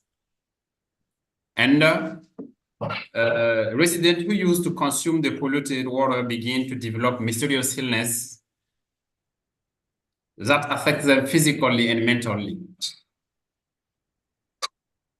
Indeed, the plastic waste crisis is reaching alarming proportion. Every year, more than 460,000 million tons of plastic are produced, but less than 10% is recycled, leaving the rest to pollute our land, ocean, waterways, and communities. Our mission at Ecology House, Burkina, is to reduce plastic pollution while creating sustainable social and economic opportunities. We take an holistic approach of collection, sorting, and recycling of plastic waste via a mobile app to reward the users. In terms of impacts, our initiative has prevented the pollution of 300 million liters of water, to avoid the hectares of 700 agricultural land, and to preserve the health of our fragile ecosystems. Through our fundraising program, we have created more than 100 and half direct and indirect jobs in the local communities, of course, providing opportunities for decent work and professional development as well. Our company also created business opportunities by local small businesses by providing them with high quality recycled material at competitive prices. So join us in our fight against the global plastic waste crisis, because the environment is an indivisible whole to be protected worldwide. Together, we can turn environmental challenges into sustainable opportunities and create then a prosperous future for all. Done. Awesome conclusion. Great pitch. Thank you. Super concise. From the jury, who wants to go first? Lisa. Hi, thank you. Hi. Great pitch. Great to meet you. Great to see you. I'm curious about your team. I see you have a full team there on both sides. I'd be curious to know, how did you guys get together for this team? How did you decide to focus on this project? And are there more of you also working together? Yes, yes. Then we are waiting for the first question, please. So the question is, how did your team members come together to form this project, and what was the kind of the motivation that brought you all together? And are there more of you in the project team? Okay, Melanick is the one who initiated, of course, the idea, and of course he's with us in the team, of course, but he has a language barrier in English, but I can allow him to say it in French for you if it's allowed, of course. Yeah, please go on. We have Can I go without him? Can I go? Yeah, on peut le faire en français, il n'y a pas de problème. Ok, donc qu'est-ce qui a motivé l'idée? Tu as entendu? Qu'est-ce qui a motivé? En plus de pourquoi nous sommes en équipe, comment on a pu former notre équipe pour aller.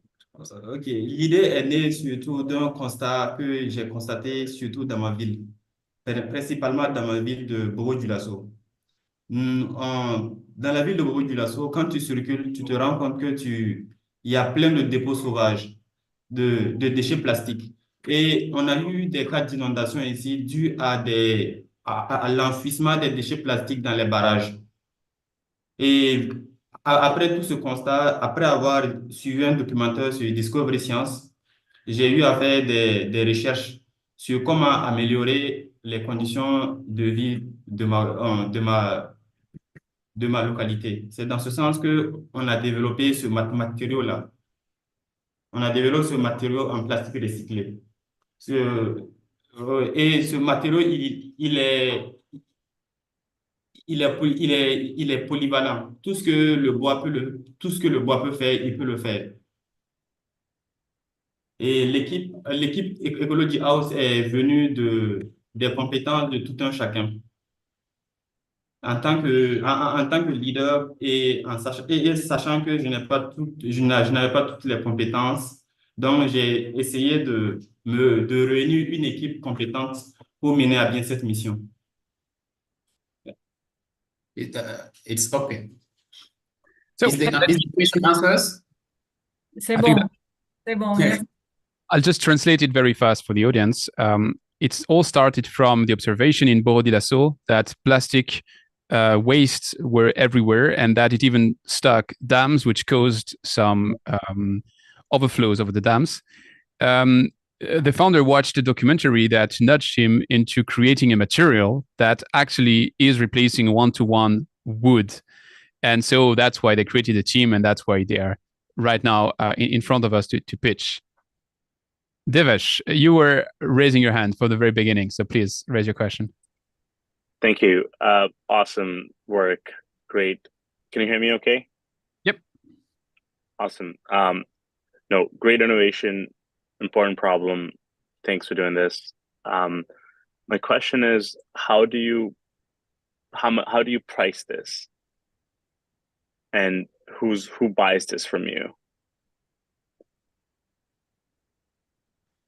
Okay. Alors, le commentaire, c'est super boulot déjà, et Devesh vous félicite pour votre pitch, et il vous demande comment est-ce que vous vendez votre produit et à quel prix. Ok. Ecology House confectionne des matériaux de construction, notamment des revêtements de sol pavés. Comme de ce type, nous faisons des sols carrément pavés pour les ruelles. Et aussi, nous avons développé une gamme de produits pour l'agriculture hors sol. Nous savons que maintenant, l'agriculture hors sol est, est importante, est très importante pour la survie de notre humanité. Donc, dans ce sens, nous collectons les déchets plastiques, nous les transformons en des pots d'agriculture hors sol pour élever le niveau agricole du Burkina. Et aussi, nous confectionnons aussi des poubelles plastiques. Je ne sais pas si vous voyez là.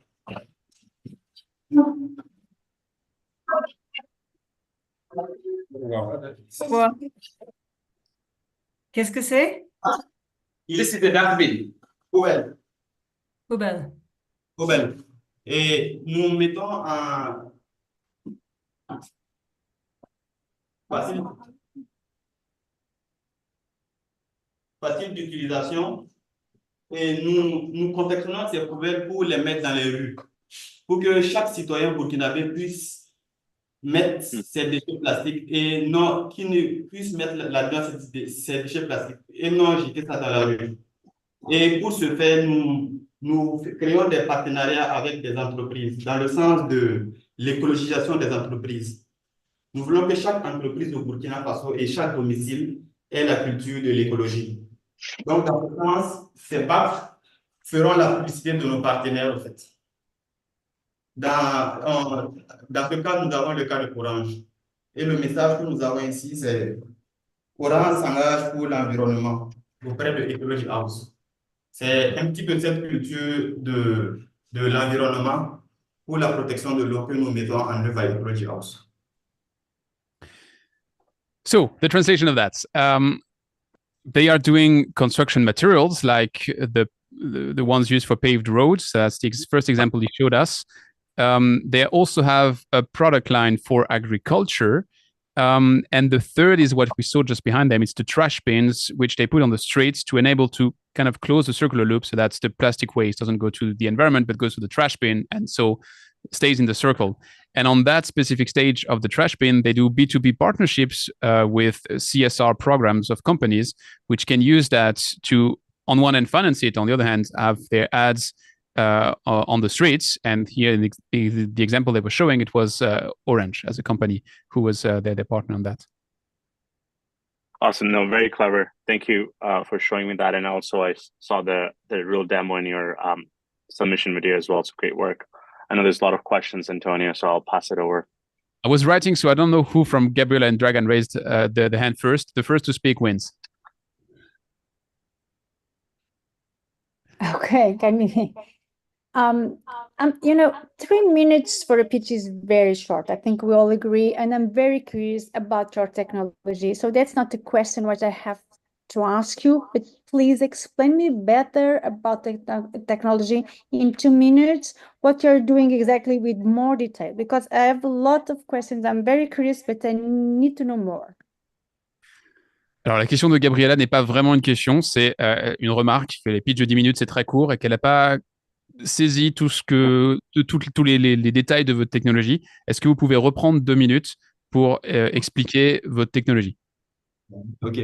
Ecology House est une entreprise spécialisée dans la collecte des déchets plastiques. Et pour ce faire, Ecology House utilise une application qui récompense ses utilisateurs. C'est-à-dire, dès que tu télécharges l'application Ecology House, tu as droit à une poubelle de collecte. Et une fois que tu as cette poubelle de collecte, une fois que tu as collecté assez de déchets plastiques, une fois que tu as collecté assez de déchets plastiques, il y a l'équipe de Ecology House vient te rejoindre et échange ces déchets plastiques contre des points ou contre de l'argent liquide. Et le deuxième processus de Ecology House est la transformation de ces déchets plastiques en matériaux de construction, en poubelles et en matériaux de culture hors sol. Nous sommes principalement focalisés sur le recyclage du plastique au niveau des barrages et des cours d'eau. Puisque nous constatons qu'au Burkina, beaucoup de personnes ont du mal dû aux déchets plastiques. Puisque les animaux consomment ces eaux polluées de déchets plastiques comme les enfants. Puisque Dans les zones reculées, il y a pas de pompe. Les enfants sont obligés de boire l'eau de ces barrages pollués par les déchets plastiques. Donc, nous rendons sur place, nous collectons ces déchets et nous les transformons. C'est un petit peu ça le processus de Ecology House. So my translated take on that, the first thing is that they collect plastic waste with an app. So you can download the app. When you download the app, you get a bin. Once the bin is full, they come and trade your bin, whether for points or for cash. So that's the first activity. The second activity is what they explained before with the paved road materials, the trash bins, and the agriculture use case. And they specifically focus on that recycling part in areas like dams and waterways because they want to protect kids and animals which are using those waterways as their source of water.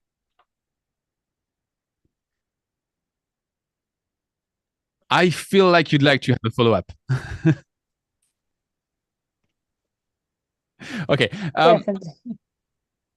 Let's just manage the time. We're a bit overboard, but let's take one more minute. So Dragan, Gabriela, I'll let you decide if it's a follow-up to Gabriela, if Dragan raises a question. Dragan, you go. Yeah, I'll try to make it a follow-up. Ma question serait, donc, c'est vraiment intéressant ce que vous avez fait pour récolter puis transformer le plastique. Est-ce qu'il y a des raisons pourquoi faire du pavé comme produit final? Est-ce que c'est des limitations de propriété physique? J'ai l'impression que le besoin de faire des pavés et le besoin de nettoyer est clairement là. Le besoin de faire des pavés, est-ce que c'est un réel problème que ça l'adresse, ce produit-là que vous vendez? Puis, est-ce que vous avez considéré peut-être d'autres applications pour votre plastique recyclé? Un plastique matériel de produits récupérés, recyclés. So essentially, I was asking if they had any plans to have other applications for their plastic instead of just soil paving, which could have perhaps limited use or need.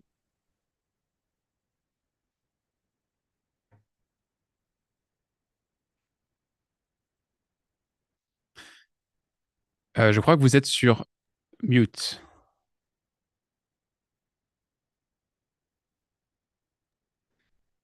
And while they reconnect, the other question was, what was the real need for paving?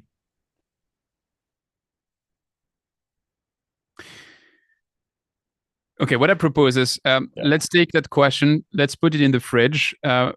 If we have a bit of time and the team is back towards the end, we will come back to that. Unfortunately, it's a bit of an abrupt ending, but I hope we got to the heart of what the team is offering. So that was Ecology House, and we have two more pitches. So I'm really sorry because that's kind of a weird ending, but I hope it's not an ending, and we'll come back to that.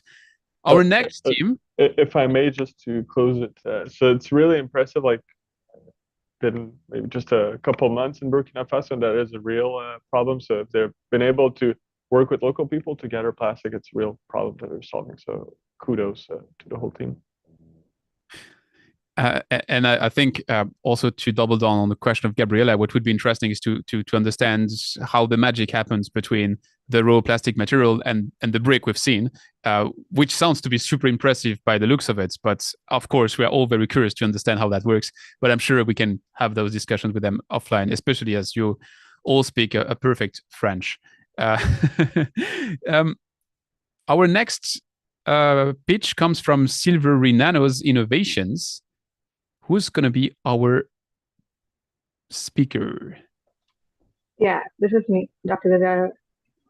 Awesome. Welcome. And the scene is yours for the next 3 minutes.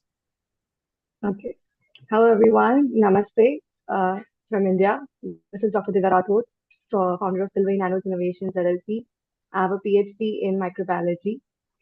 So do you know, every day 150 liters of water and around 250 ml of chemicals, like acids and phenols, are being used to clean per public toilet seat every day. Also, 200 billion tons of water is being used to clean tobacco stains which are there on the toilets and the walls, which is costing around $766 million to Indian government. And still, 150 million people around the world are suffering from urinary tract infection after using so much of water and chemicals. Cleaning toilet after every use is impossible or impractical. But if you get clean, hygienic, infection-less toilets without cleaning it, such a great solution, right? So Silver Nano's innovations brings to you Happy to Protect Toilets, which is an antimicrobial, water, and stain repellent formula which creates a film inside as well as outside the toilet and also on the walls of the toilet, which will stay for up to 1 month, that is up to 30 days. It will give infectionless as well as water and stain repellent toilets for 1 month. Yes, for 1 month. We have been accredited by NABL, UNDP, UN Women, also by TBC, and also I'm a part of S4YE, that is SDG 6, to solve the problem of water and sanitation. So here comes that we are right now currently working with the 4 cities of India, with the Indian government, that is Ministry of Housing and Urban Affairs, and we are trying to solve the problem of tobacco stains, water and stain repellent, as well as UTI infection, which is the current antimicrobial resistance across the world by WHO. So as a doctor by profession, I would love to prevent infections. I would love to create an impact on the environment by saving the chemicals, and also happy to save water up to 55% by using our solution. Thank you so much. Regards, Dr. Divya. Dr. Divya, that was an awesome pitch. I have to tell you something, which is usually when a pitch starts with, did you know? I know. Just because when you watch lots of pitches, you end up knowing. I didn't know. The numbers you gave this time and the numbers you gave in your elevator pitch, which is to be seen on YouTube, I didn't know them. So already just for that, thank you. And second, and then I promise I give the hand to the jury. Do you have your product at hand, just by any chance? Yeah, actually today I'm on the site, so I'm traveling. So currently I don't have the product, but I have shown in the elevator pitch my product. Yeah, it's a spray. Yes. That is the reason why I'm raising that question, because when I saw that product in your elevator pitch, it sounds super well industrialized, like the design is ready and everything. So you sound super advanced. So just that was my 2 cents. And now to the real good questions from the jury. Who do I push first? Gabriela.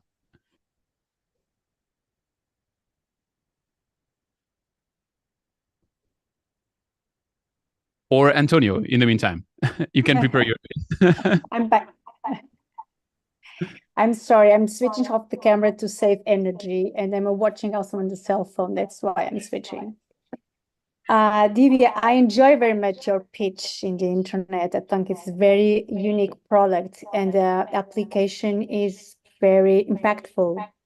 As a scientist, too, I would like to know more about the magic that happens in these bottles. So what kind of chemicals are you using? Can you disclose this information?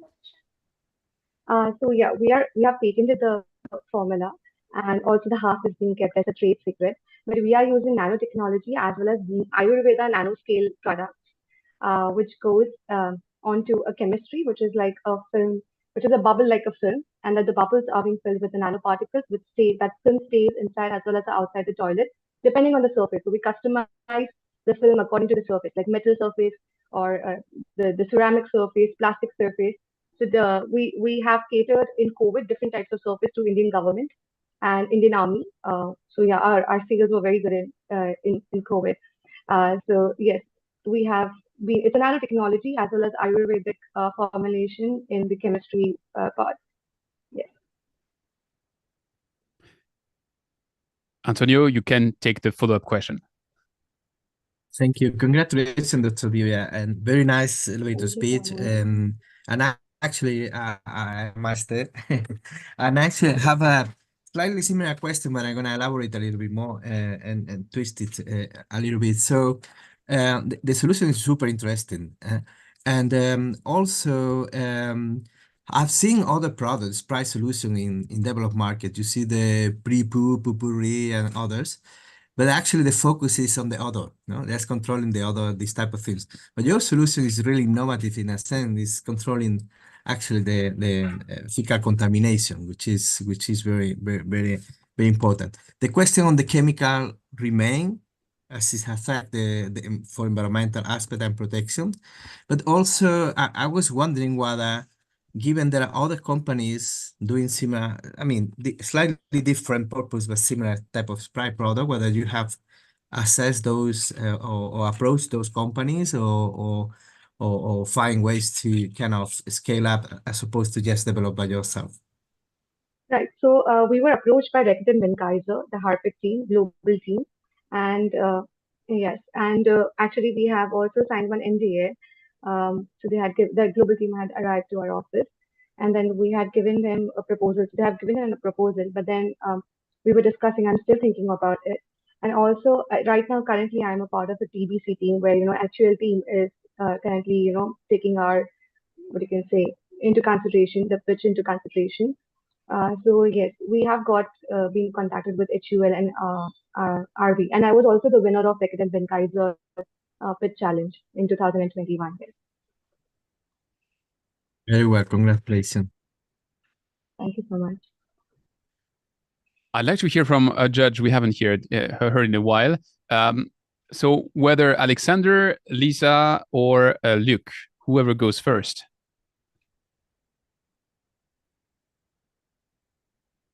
Luc, you go. Thank you very much.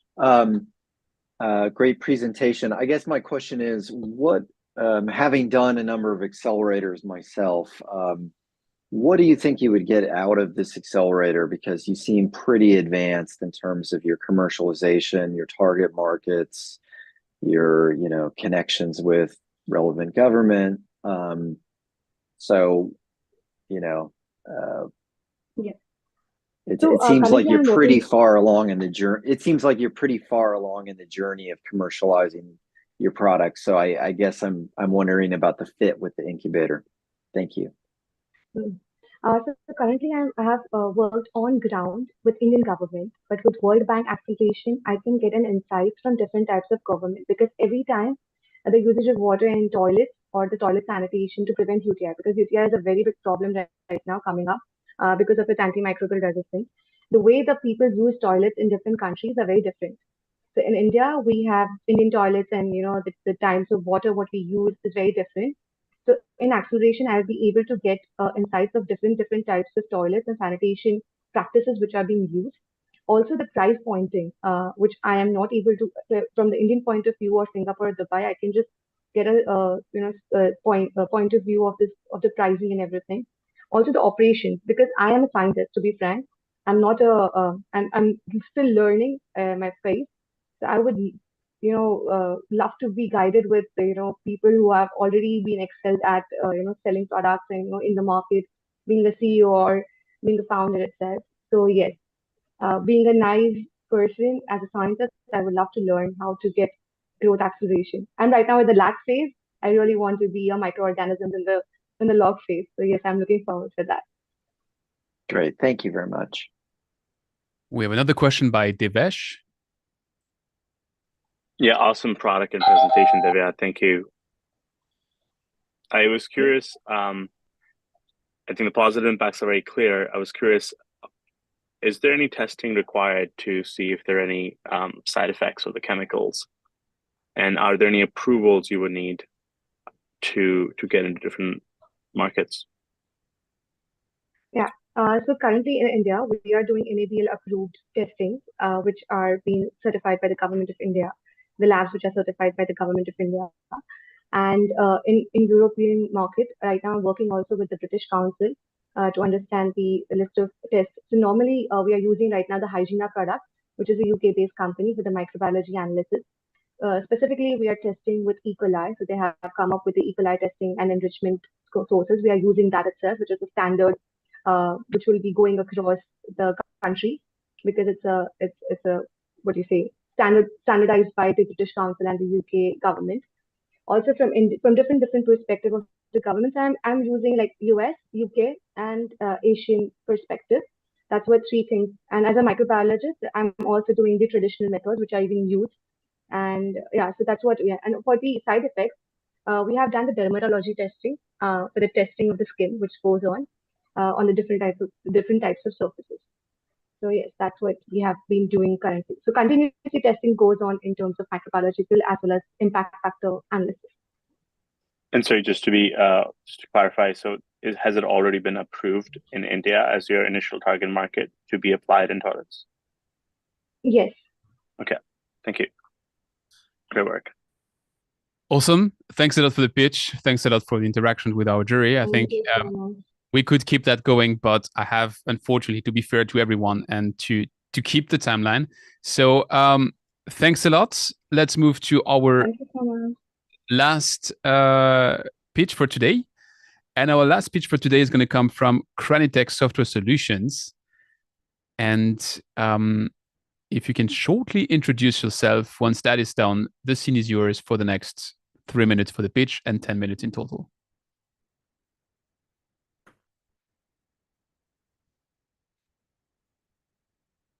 Camera is perfect. The scene is yours. All right. Good afternoon. So my name is Imungana Madkana. I'm the founder of Cranitech from Zambia. So the challenge that we're addressing is the little water challenge, and we're leveraging on technology to foster climate resilience and boost food production among the smallholder farmers amidst drought and increased temperature. So about 90% of the smallholder farmers rely on rain-fed agriculture, and most of them do not have the adequate financial capability in order for them to adopt climate adaptive initiatives, such as the use of additional water-efficient water supplies. So at Cranitech, we are using digital and IoT technology to change how farmers get access to water supply solutions through a credit-based model and through improved access to climate financing. So our product portfolio includes a smart solar pump and a smart water booster. So the question is, how does it really work? So the first step is when a farmer walks to our office, they'll be able to sign up on a mobile app, and then they'll be able to fill the information, and then they'll be given the water pump. And the farmer will have to make an initial micro payment through mobile money. Once that is done, the pump will be able to unlock and begin to work. Through a digital platform, EasonTrack, the farmer is able to interact and see the performance of the pump and be able to access additional information such as weather and climate data. The process continues until the credit is cleared.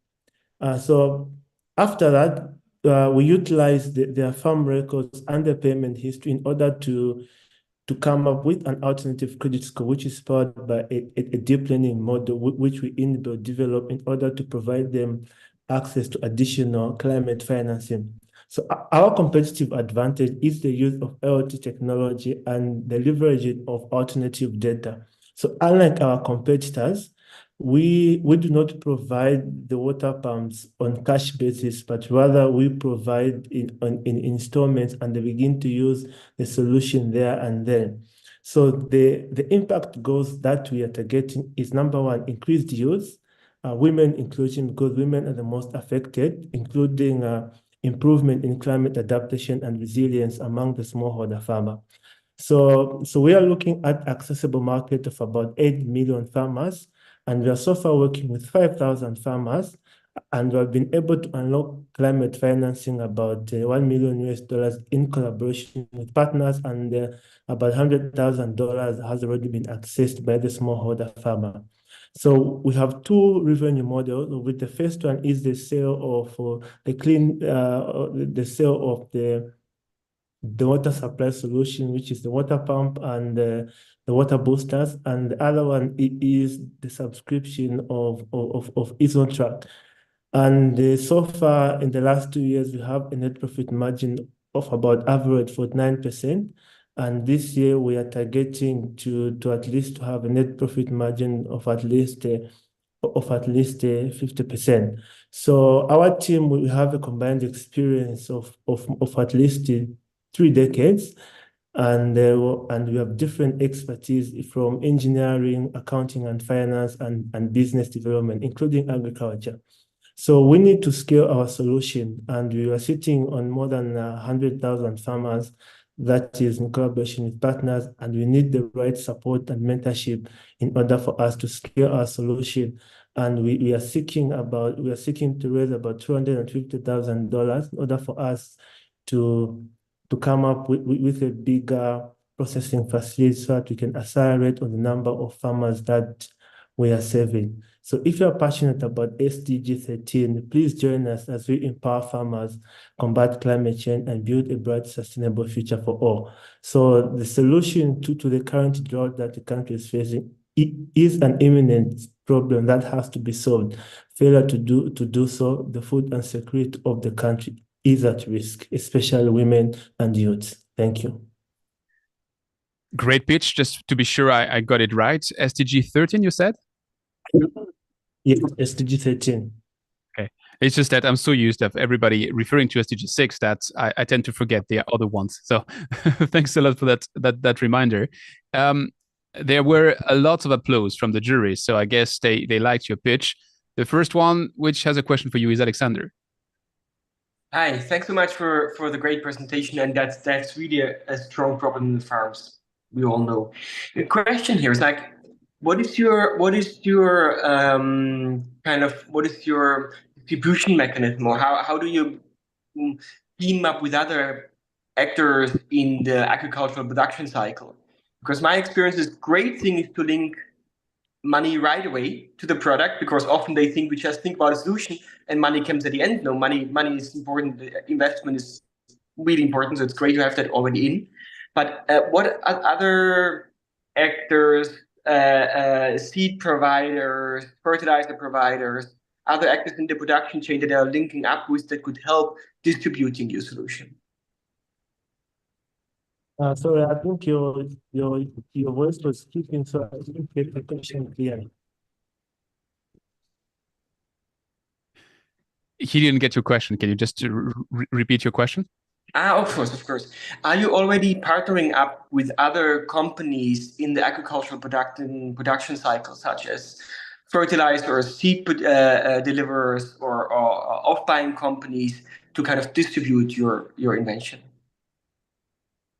Yes, we have. So one of our partners is actually a producer of feed, and through our collaboration, they're also able to provide feed on credit based on the payment history and on the data that you are generating. On top of that, we also have a partnership with an off-taker. So there are some farmers who are able to generate a surplus of produce, and they didn't market for their products, so we're able to connect them to the off-taker who was able to buy their produce at a good price. And also we are also beginning to license our technology to other distributors who are just primarily trading and buying the pumps from our suppliers outside. So we're providing them with a provisional patented IoT technology that's able to distribute this solution.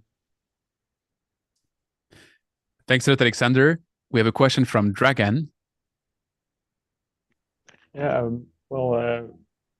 really good. Thank you for the pitch and presentation. For me, it's more regarding the way it's arranged with the clients. Is it your team, or it's the farmer that is in charge of like properly maintaining the equipment? And what happens if an equipment is not properly maintained? And sort of those explained. So I think those are two questions. What's the first question? If I answer the second one. So who takes care of properly maintaining the equipment? And what happens like when there is a problem with one of the equipments, who takes care of it? All right. So we are providing the technical assistance, and we're also training the local technicians in the local villages and the rural areas to be also able to provide the technical assistance that they may raise from the products. And we also give at least 6 months 6 months guarantee. Of the first 6 months, in case there's any technical challenge, we'll be able to look at to solve it at no cost. But after 6 months, and there is technical support that needs to be prepared, if at all it requires a certain replacement of equipment, and it's not really the fault of it's not the manufacturer, it's not our fault, then we'll be able to offer a charge for that replacement. We'll take a last question from Antonio. Thank you. Very nice speech and presentation. Just a quick question on the process, no? If I am a small farmer, no, and I want to start benefiting from this accessing, no, of the climate financing. First, how do I start, and when do I start benefiting from it? How do I join the network of the farmers that are already benefiting? All right. So it's because that most of the farmers that we're working with do not have any credit score or any bankable trace. So the first step is when they get our palm, which have IoT capabilities, they'll be able to be making monthly repayment using mobile money because they don't pay there and then. So as they make their payments monthly through the digital platform, that payment history or that payment performance is collected. And then using that data and their performance, including their farm records, and run them through our deep learning model, which is an alternative credit scoring system, which will then come up with a credit profile and then use that credit profile to access additional financing from our partners. And I think that is the end of our last pitch for today, but also for the full list of 40 pitches. So thanks a lot for your pitch. It's maybe the right time for me to remind all of you that you can vote for the People Choice Award. The vote is open. The link is in the chat of all the different platforms where we're streaming this. So have a look there. You will see all the teams which have pitched today. You can give your vote. You take the top three. So the one you prefer, number one, the one which was the second, number two, and the third, number three. Not that complicated. Actually, the vote will stay open for 1 more hour after we stop streaming. So you have some time to give your vote to everybody so that we give a chance to everybody to reach out to the platform. I will contact the winning team so that we can arrange to have like a recording together for the part of it, which is record with me a podcast episode and a pitch, enhanced pitch on the podcast. And I'll also, of course, pass over the results to the World Bank in case they want to take your inputs to maybe feed into their reflection as to which would be the 20 people who will join the final accelerator. Now, to round it off, and I know I should stop now because it's just the end, we should stop, but still, I want to have all the judges a last time on scene to answer this very simple question, which is, if you have to summarize what you just saw over the 2 last hours in just one word, what is that one word? And I'm going to take you in the order I see you appearing on the screen, because this time I keep you for the end, Lisa, to do the conclusion. So my number one question is to you, Devesh. What's your single word? Meaningful. Meaningful. The second word will come from Dragon.